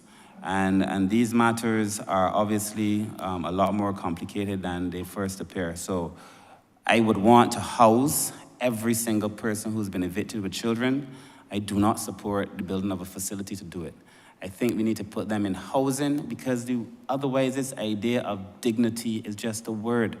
In any event, even persons that pass through these shelters, to me, this should be a temporary setback, a transient situation. In situations where persons stay in shelters for a long time, it must be that you're dealing with a mental health issue or somebody normally who's on drugs. But if it is an economic concern that brought you there, it has to be transient. But when it's deep-rooted, then I could understand that. So that is my solution, that is my position to it. I must also tell you that we've worked now with a number of persons who are working with the homeless persons, a number. We've met with several persons. In fact, while I was sitting here, I got a proposal from another NGO a few hours ago in relation to working to developing a program for housing on persons who are homeless. The last thing I would say on this matter too is that I've seen in the press a thing that I feel I need to correct the press on. There are cases where a person might be evicted or lose a house on a Monday morning. By Monday evening, the newspaper reports the homeless figures in Barbados have gone up. I just thought that's salaciousness. The truth is, just because you're displaced, it does not mean you're homeless, especially in circumstances where by the end of the night, that person is going to be housed in some facility temporarily and then placed hopefully in permanent housing. So yes, where homelessness is genuine, we have to be able to deal with it. Yes, I still strongly believe, and this is my view, we have to support the entities that are delivering this kind of work. And thirdly, I do not, at this point in time, believe that we need to create an institution for women and children, unless it is a case where it's battered women and battered children. Where it is a transient situation, I believe that the best thing is to treat those persons with dignity and place them in housing. That is why we created the Resilience Unit. And we remain open to discuss these matters with anybody who's willing to discuss these matters with the ministry. Thank you, Minister. I think that answers the question in terms of the direction that we're going. I think the resiliency unit is a step in the right direction, particularly as it relates to emergency housing. And to your concerns regarding particularly women who are in domestic violence situations, I think the ongoing relationship with the NGOs to be able to house persons and to find adequate housing certainly would be welcome. Now, that leads me to the other issue as it relates to the elderly persons who are also homeless as well, because while some of them can be accommodated in the shelter, what we're also seeing is that a number of them also are suffering with various health issues, but also mental health issues. And I'm also curious in terms of the collaborative efforts that may be taking place in relation to the health ministries to be able, or psychiatric hospital more specifically, to be able to help that situation. Because in many cases, you don't want disruption within a shelter, but equally, we are seeing a lot of challenges with mental health, and I think that we need to get a handle on this issue to be able to address this frontally. And I'm just curious if we have taken that into account in relation to the program for the ministry. Thank you very much, Honourable Deputy Prime Minister. Yes, we've had meetings with the ministry. In fact, we enjoy a very good relationship with the Ministry of Health in relation to a number of these matters. I also would ask the Director of the National Assistance Board to speak specifically as it relates to the aging persons who are on the streets in Barbados and what it is that we are doing in relation to being able to assist as many persons as we can, but the ministry works with the Ministry of Health, we work with other persons. We have a committee coming to Cabinet very soon, to a more holistic committee, which I had hoped would have been resolved by now, but hopefully we'll have that resolved soon enough. That would look at these issues and allow us to come up with a response. I must also take this opportunity before I hand over to the director in NAB. We had a retreat on homelessness, and we had wide participation. And we had the usual persons who come forward, the people who are involved in the business, but we also made an invitation to the private sector associations, the Barbados Chamber of Commerce, the Private Sector Association, they all came. And I must give kudos to Tricia Tanis as head of the association, and because she came and she stayed and actually made a serious, significant contribution to the conversation on homelessness. We had representatives from the Hotel and Tourism Association who also came and gave serious input on this matter as well. And so I know that everybody is concerned because it's everybody's business, you know. We want to be a society that cares, it's everybody's business. But I also feel that the solution must lie in everybody, you know. The solution cannot be a one-man solution, it cannot be a ministry solution, it has to be a whole of nation response. But I will let the director of the NAB speak. As it relates to homelessness among older persons, from where I sit in the National Assistance Board and the referrals which are made, we have not seen any drastic increase in the number of referrals which are coming to us for homeless persons. There are 2 facilities which we presently use as transitional accommodation. We have the Clyde Gollop Shelter for men. And while we say that it's transitional, in essence, a lot of those persons there eventually become long-term, or it's like revolving. Once it's seasonal employment, you see that they move out. And then sometimes it is not, if they do get short-term employment, is not usually sustainable for them in terms of renting houses. We have had some successes with them where we work with them, we work with the landlords, we work with the welfare department, really to get those persons back into the community and reintegrated, acknowledging that we will not be able to save all of them. This Lancaster House has recently been refurbished. Every single person that has come into that facility, and we normally say in the first instance it is 3 months, but we know the issue with housing, it's highly unlikely that persons will move out in 3 months. So sometimes we're in for the long haul. There again, we work with, we have been able to work with some of those persons to get them pensions, they can function in the community, and therefore they've been able to transition to our Vauxhall Senior Citizens Village where they now pay rent. So Lancaster is there, it is available, it is open, and we are very much open to taking referrals for homeless older persons. Thank you, Minister. Go ahead. Sorry, Honourable Deputy Prime Minister. I was just thinking, lastly, the last thing I would say really is in relation to some of the abuse we've seen on the streets of the homeless. And it is something that Safri has spoken about. It is something I've spoken about, the director has spoken about. I don't think any right-thinking Barbadian would support it. It is crazy to think that persons on the street who are on hard times, should be the victim of abuse. But in some cases, that's the reality. And it's an unfortunate reality. I do not think that I need to say that if a person, whether the person's on the street or living in a castle, if that person is abused, it becomes physically abused. If the person's money is taken, if the person is stabbed, beaten, if these things happen to a person in this country, then I totally support the police getting involved and dealing with it. And, we've advocated for it. I don't know that I need to pass any new laws for that to be the case, to be honest. I think that's the case now. That if a person is abused physically, that the police, it becomes a police matter. Even if it is reported, we still have to go to the police. The new laws that we are passing would make it easier for us to deal with financial abuse. Although the director would tell you that financial abuse oftentimes is very difficult only because in circumstances where it's family members feuding or older persons who say, when they're dealing with dementia, may say something now and then say something later, or out of fear may not speak when the relevant authorities are there. It is not as easy and as straightforward, but in cases where we know somebody is abusing an older person, then I absolutely support that person being brought before the law courts and charged.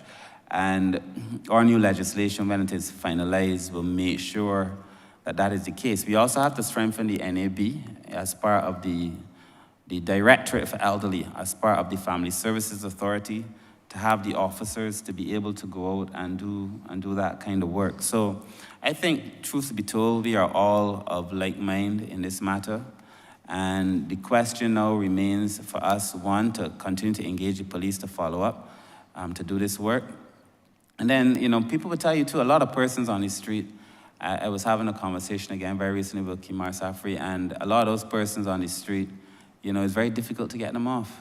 They want to go back on the street. Some have businesses operating from the street. And so it is difficult sometimes to get them off the street, but we're gonna continue to try to do so. When we were in Japan, we were exposed to what they do there. And they have officers. This is why we think the resilience unit is going to make a lot of sense, to go out and track the persons, encourage them to go in. And if you have a drug problem, then you have to go and seek help for it. For the persons, you gotta help people to help themselves. So these are some of the things that we're gonna have to look at, but I wanna make the final point that I remain very committed to working with everyone who is doing this kind of work, because my fundamental philosophical position can't change. That the government is best suited for facilitating the delivery of services. In some cases, it does not necessarily have to deliver all. Where there are gaps, then we have to create the government agencies to be able to deliver adequately those services. And so, again, I'm concerned about homelessness, and hopefully with the opening of when it's economic homelessness, with the opening of the economy and people finding work again, and so on, when we put the resilience unit to working to give counseling, to help take some people, because the resilience unit is called resilience and reintegration. So to bring people off the streets, to bring people away from those circumstances. The HIV Commission has been changed to a well-being and HIV, recognizing that well-being is part of this social behavior change and helping people to curb certain practices. So the focus of the government is to help, but to help in a real way. Not necessarily to be throwing beds at the problem, but to be throwing resources and assistance and support at the problem. Thank you, Honourable Member. Thank you, Minister. The Honourable Member for Christchurch South. Thank you, Mr. Chairman of Committees.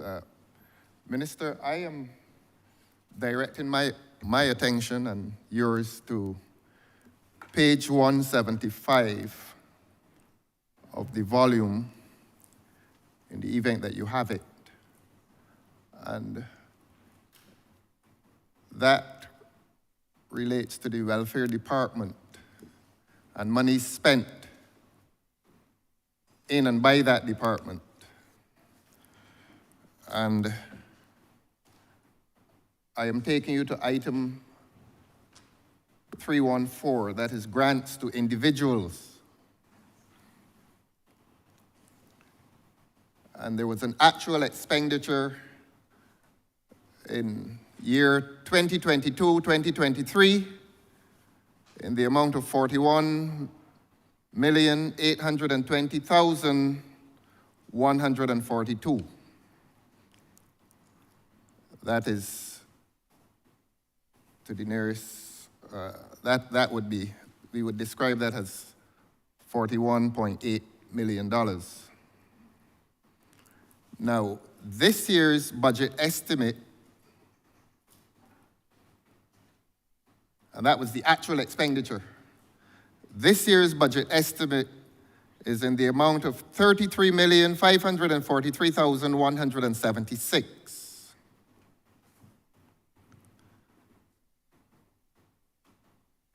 I repeat, the actual expenditure in 2022-23, $41.8 million, and budgeted for 2024-25 is $33.5 million,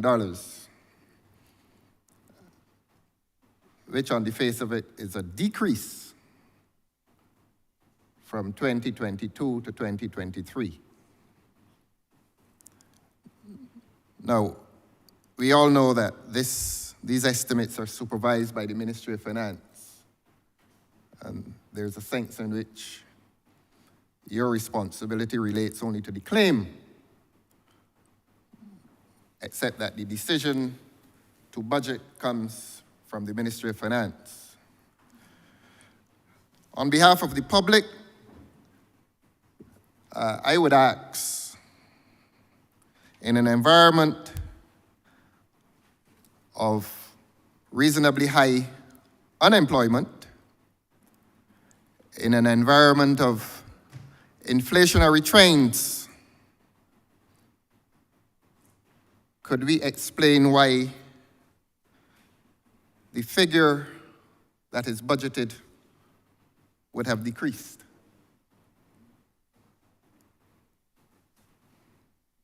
Either the number of individuals making claims on the department have decreased, or there has been some remarkable deflationary trend in the market. I don't think the latter is true. The ministry may know if the number of individuals have decreased, the actual numbers of the individuals have decreased, or whether a decision has been taken to assist fewer individuals. Minister, is there some explanation for this decrease? Thank you very much, Honourable Member. I will begin and then I will let the Deputy Director speak. The 2022 to 20, I will also take this opportunity to help explain how estimates Yes, please. actually work. Yes, yes. The figure you're quoting is the actual expenditure.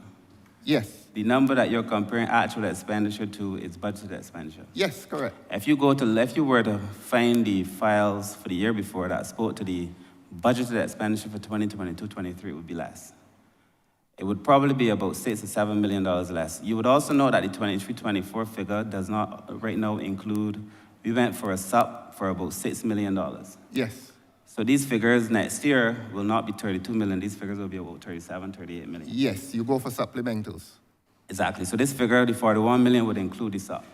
That would have been experienced in that first year, right? That's correct. When we finish this year, we now have a SUP coming for $6 million also for this year. Yes. So our figures would increase by an additional $6 million. So there's a $6 million, or there are about $6 to $7 million that happens as a result of this SUP. So when you compare actual expenditure to budgeted expenditure, you're not comparing apples and apples. That's the first thing. But the second thing is that the numbers here, the 2022-2023 figures, you would appreciate we were still dealing with COVID. And coming out of COVID, I made it very public that there was a temporary increase in the number of persons who were presented to the welfare department. I've also said publicly since then that we've seen a petering off. The numbers have organically come down because the economy is opening. And Honourable Member, with the greatest respect, I do not know where you get the idea that the unemployment figures are high. The last unemployment figures I heard were actually very low, unless you and I don't agree on the central bank's actual figures. So what I'm saying is that the numbers here would represent the fact that more persons would have found work. And then the welfare department has been very honest that there's been a review of the persons on welfare whose circumstances have changed, and I think about 1,100 persons in the initial instance were having gone through the review, were deemed above the amount of support necessary for welfare. So the figures that you're comparing, one, they're not as off as you might first think, and then given that this was the immediate post-COVID effect, you would expect that those numbers would be higher, and then given the fact that we've done the review and that the economy has opened, persons are working. Yes. The COVID explanation may be a valid explanation. The question as to employment figures may present us with some difficulty. The increased employment may have occurred within areas other than manual labor. I think all of us in this parliament who sit as parliamentarians are aware that over the last year, those persons who were involved in manual labor were sent home. And those are the persons who would normally apply for welfare assistance, so that when we speak of employment fluctuating, the employment figures fluctuating, one may want to suggest that among, let's call it unskilled labor, those figures, those unemployment figures, I don't think have dropped. But permit me to move to my second question, accepting the COVID explanation, because I thought so as well, but I wanted you to give the explanation since you sit in the seat. But I still insist that unemployment figures have gone up in relation to unskilled labor in this country.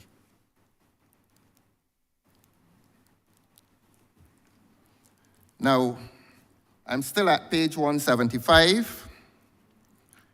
And we're interrogating the issue of grants to individuals, it's before you, and subsidies. These appear to me to be direct payments, sometimes cash. And I put those two categories together: grants to individuals and subsidies. And there has been a decrease by your own admission in relation to grants to individuals, and you've given the COVID explanation. Subsidies as well, I take it subsidies are constituted of direct payments to entities that work within the sphere of welfare. So I put two of those together. I contrast against two of those categories grants to NGOs and professional services. Those are two categories. And what we note is that grants to NGOs and professional services payments have increased exponentially. In fact, I go to grants to NGOs, and that has gone from 446,000 and the budgeted amount 516,000, so that the NGOs have either increased in number or the grant to NGOs has increased. Professional services, again, that is an exponential increase. The actual expenditure in 2022-2023, 131,648.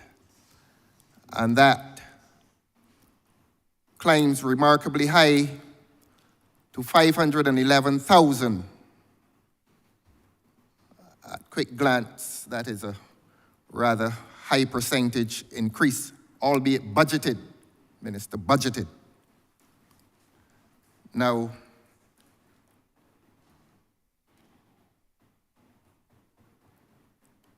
on the one hand, we have grants to individuals and subsidies, direct payments, sometimes in cash, decreasing, contrasted against grants to NGOs and professional services increasing. Are we able to explain to the public this dichotomy? Two increasing, two decreasing. Thank you, Honourable Member, sir. I take the question first in relation to the subsidies and the idea that it's cash payments. Mm-hmm. I would hate to take you out of the realm of the salacious, only to tell you that this is money that goes to Transport Board directly to pay for free. There's always an explanation. I accept it. To allow the older persons to ride free on the bus. Mm-hmm. There's no story here. Mm-hmm. The other one in relation, and that's all that is. Yes. No, this is, no, Honourable Member. Which minister is answering? There has to be some order here. The Minister of Finance is not party to this present transaction, Your Honour. Ask him to keep quiet, please. Honourable Member. You're out of order.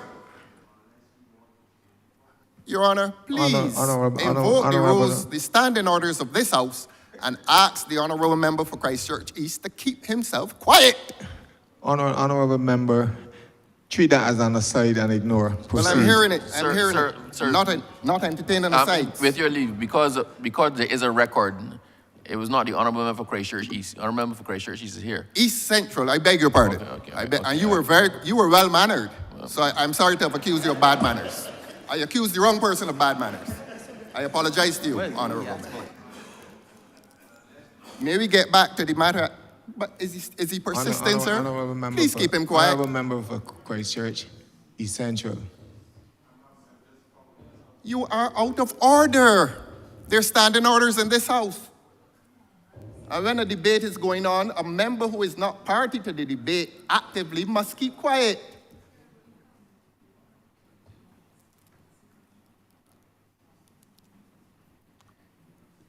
Honourable Member. Yes, thank you, Minister. Thanks, Chair.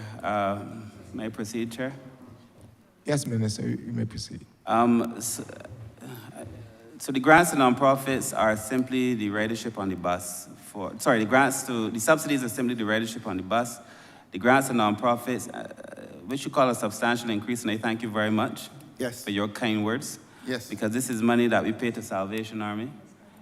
We've increased the support to the Salvation Army, in itself a good gesture. You recognizing that the philosophy we express is consistent in these numbers, in that we are supporting NGOs to do a lot of the work. So that explains the 3.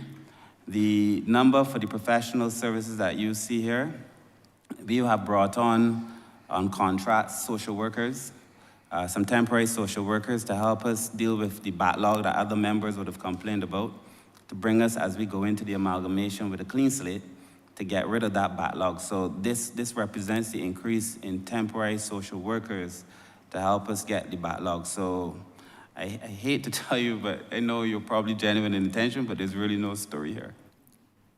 No story intended. And you did use the word salacious. Nothing here is intended to be salacious. The public has a right to know. This is public money. And when the questions are raised on behalf of a public that is heavily taxed in this country. Honourable Member, I'm only speaking in relation to the fact that you kept saying it could be cash money, it could be cash money. Yeah. I'm just letting you know that Yes. this was just straight up transfers to the transport Yes, for that yes, particular yes, one. yes, Honourable Member. Nothing salacious. I just want the public to know. I know that was not your intention. I'm just Don't hide worried. it. But there's nothing to add. Precisely. As I've just explained, I've hate to expose you to the public ignominy of explaining how to read the estimates, but I feel like I've had to show you how to read the estimates in public, and I feel bad for having had to do that to you here. Honourable Member, nothing salacious. Nothing salacious. The public has a right to know, and that's all we're exchanging on. I agree with you entirely, and Thank you I'm very happy to have the opportunity to teach you how to read the estimates. Precisely, and I'm learning. And the public and I are happy to learn. So the public now understands how these payments are made and why they're made and the circumstances in which they're made. Yes, sir. Thank you very much. The public will continue to wish to know with the next question. Nothing salacious. Question 3. You've done well.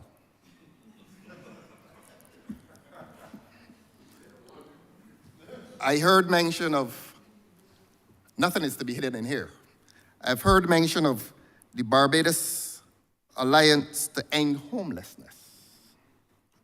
I had intended to ask about it, but it was raised by another member. And my curiosity became aroused. When this organization is receiving these payments, does government audit?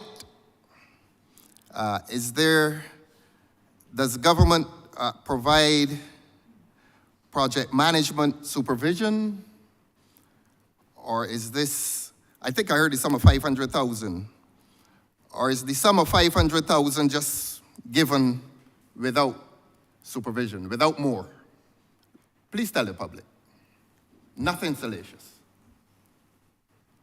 Honourable Member, sir, I have, just like you have been, sir, I've been very honest and open in all of these dealings. When we determined that we were going to help tackle the situation of homelessness, the only institution in town with beds to be able to house those kind of persons would be the Alliance. When I made the announcement, I also said that the Alliance would be subjected to an audit, and that, like any other organization that receives money from the Ministry of People Empowerment, they have to submit records. And that I must say that the Alliance is actually very good at submitting their records in relation to how these monies are spent. It does not deter me, though, from thinking that at some point we need to do perhaps a more in-depth audit, but not only of the Alliance. I think anybody who receives money from the government at some point in time should be subjected to an audit. That is my view. And I made that position very clear, but I also feel like we are tackling a situation with homelessness that we have to be serious about. That is why we created the Resilience Unit. That is why we've offered to support, and I don't want to call any names, but we've supported a lot of other agencies that are doing work to tackle homelessness. And when the time comes and the public wishes to have a further deep dive into these numbers, then we'll be willing to share the numbers. But the permanent secretary who's sitting next to me would tell you that he insists and I imagine much to the dismay of many of these persons. But he insists on a regular, I think it's every quarter or every 6 months, person have to submit those records. So we have the records in the ministry to be able to do this work. But look, this is going to happen because my view, and I feel very strongly about it. I wrote a paper in 2007. I don't remember the proper title, but it was something to the effect about building, can the state build social capital? And the argument that I made then in 2007 as a director of social policy was that the state has to build out a lot of these NGOs, has to do a lot of its work through these NGOs, but that these NGOs have to respond, they have to be accountable, they have to show results, and they have to account for the money that is given by the government. It is not my money. I will never, in 100 years, I will never live to see these kind of numbers on my bank account, ever. It is not my money, this is the public's money, and I have no objection to the questions that you're asking. I think they're very good questions, and I think the public should be aware that these are the things we're doing to protect the government spend. Thank you. And as a follow-up, Your Honor, so the public now understands that whereas there are increases and decreases elsewhere, is this 500,000 paid to that alliance fixed? Is it 500,000 every year?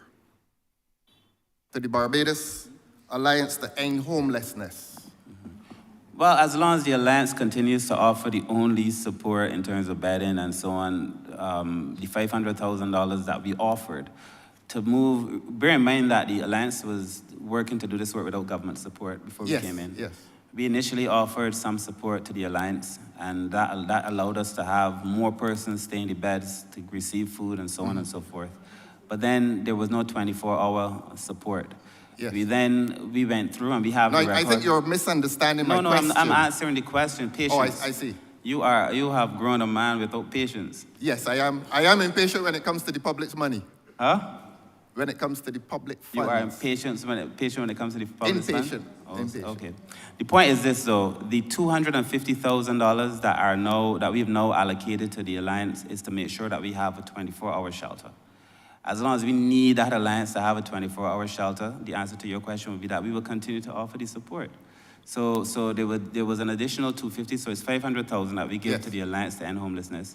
And as long as they continue to offer the support to the government to tackle homelessness, then we will offer the support. But I should tell you that what that came with was a schedule of the persons that had to be employed, the times that they were going to work, the persons that were brought in on contract, the cost of food. There was a full budget that we went through and that we examined before the finances were passed. Yes, but what I'm following up and asking is if you are paying $500,000 every year to the Barbados Alliance to End Homelessness, if that is the amount being paid, and the public may ask an additional question, for how many years has it been paid, and for how many years is it intended to pay them $500,000? No, let me answer the question again, because the Honourable Member, I've answered it, I'm going to answer it again. Honourable Member. Yes. I'm seeking clarity on behalf of the public. Just seeking clarity. I'm giving you clarity on behalf of the public, or Yes. whichever constituency you now serve. The $250 was given when we first took office. I think Minister Ford would have been minister, and that was monies given to help the Alliance. At that time, and at that time, it was to allow persons to stay in the shelter, to expand the shelter, to have food, and particularly during COVID. Yes. When people were up against it. And as the former minister is saying, that money was accounted for. You can see the records. Yes. We then increased this financial year, by $250, so that there will now be $500,000. This will be the first year that the Alliance to End Homelessness will receive $500,000. This year, it received $375,000. Yes. Next year, it will receive $500,000. That's what the public wants to know. But I've said, the public, I don't know, sir, if you just arose from a sleep. I said this publicly. Yes, I was sleeping through all the long hops that were bowling in here today. I went to sleep. Well, you're bowling some now, but I explained this when we had the press conference immediately after cabinet. I explained it. Well, I wasn't there. Huh? I was not there I will This is leave. for the I will. public, you know. I This will. is for the public. I will leave that one alone. I will leave your absence alone. Yes. The other point is that I then came subsequent to that in a press conference. I said it then too. I was brave enough to go on a program a couple nights ago, one known to the other side. I said it then too. You were absent multiple times, clearly. Yes, But the I fact was. is The that public was absent the too. That's why the public wants to know the numbers. $500,000, if I were to try to build a facility now, I'm being real. I'm not trying to come here and score cheap points. Me neither. I'm not sure about that. Me But neither. Don't become irascible if I'm asking questions on behalf of the public. If I were to try to create an agency right now to deal with homelessness 24 hours, a government agency, you know very well that it would cost us a hell of a lot more than the $500,000 that we're paying. It would. And we currently don't have that facility. I must tell you that I, like any other member, I want to be sure that the government's money is being used for the purpose for which we said it should be used. That is why we asked for the figures at the end of the day. That is why I said when I made the announcement, one of the three that you missed, that every occasion we will be auditing persons who receive certain monies from the ministry. It is not new. It is a position that I held even when I wrote the paper that I told you about 20 years ago. So, Honourable Member, that is the reality. Yes. As it stands, sir. And don't get angry. No, I would say the same to you. You just had a temporary outburst. I've No, never been and disappointed in you all other until ministers then. who come here will understand I am not going to be bowling long hops and full tosses. They will answer questions that the public remains curious about. And you've done well, Minister. You have done well. I appreciate this, but I don't know where you're touting your own horn because I don't know what you call a long hop. You're misreading of the I estimates. heard a lot. I saw a lot of long hops and Honourable, full tosses. I honourable heard leader today, of so I the, went to sleep. honourable leader of the opposition, I beg your I will pardon, ask sir. you 3 questions. Went to sleep. Foolishness. I don't watch foolish cricket. But you did well, Minister. As I expected. Honourable member, you may wrap up.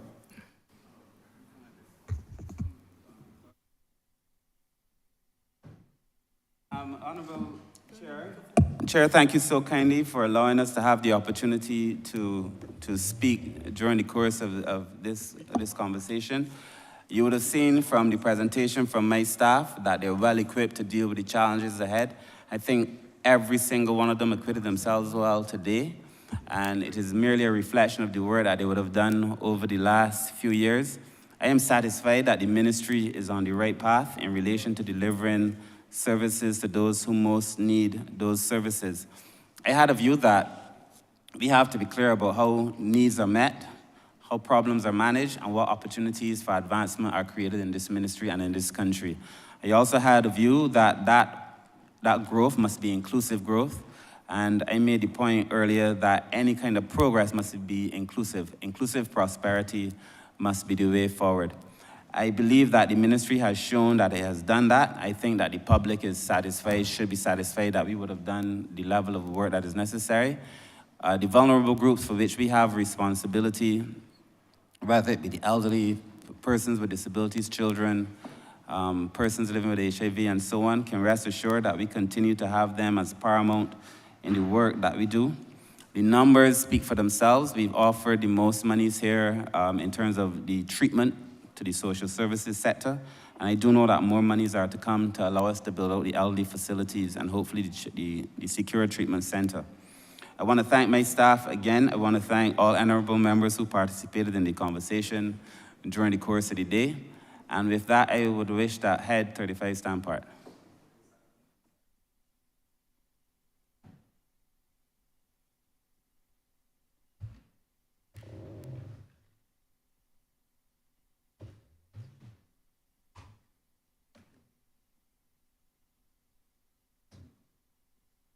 The question is that Head 35, stand part. All honourable members in favour, say aye. Honourable members against, say no. He thinks the ayes have it.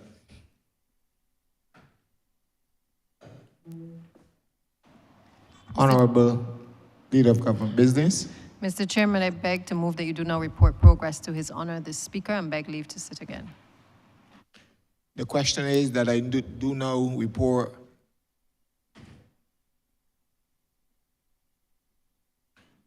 question is that I do now report progress to His Honor the Speaker and beg for leave to sit again. All honorable members in favor, say aye. Honorable members against, say no. Methinks the ayes have it.